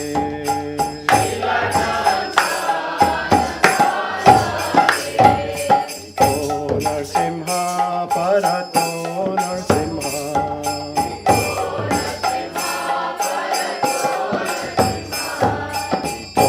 Narsimha parato Narsimha.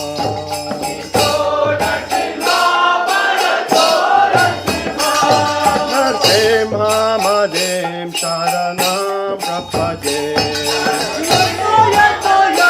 Mitato Narsimha. Yato yato mitato Narsimha.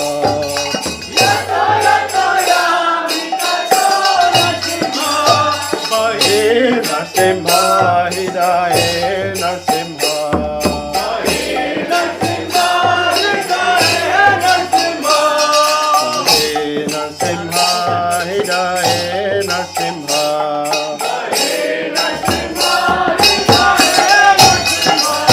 Narsimha Madem Sarana Prapade.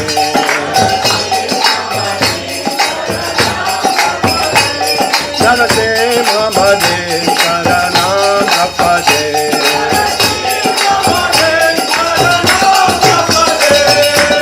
Navakala Kamala Bahe Nakam Abhyuttashena Alita Hiranyakashipu Tanubhena Deshavadena Narahari Rupa Jaya Jagadesha Hare Jaya Jagadesha Hare Jaya Jagadesha Hare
Jagadisha Hare Jaya Jagadisha Hare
Jai Gora Hari Bol, Hari Bol, Hari Bol, Jai Gora Hari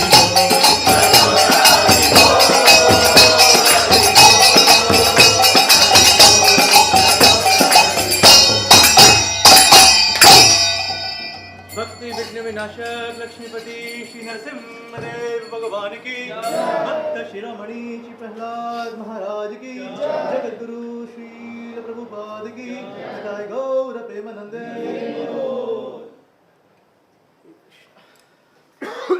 So we proceed for dinner prasadam now. चलो। हरि बोल। Alter कुछ जी अपने no, yeah, but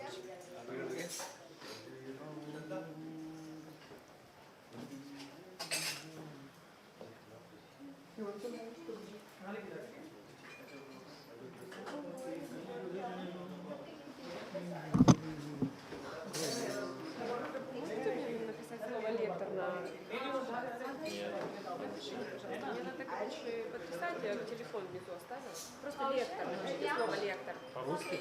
Нет, на английском. And one more bag was there, no?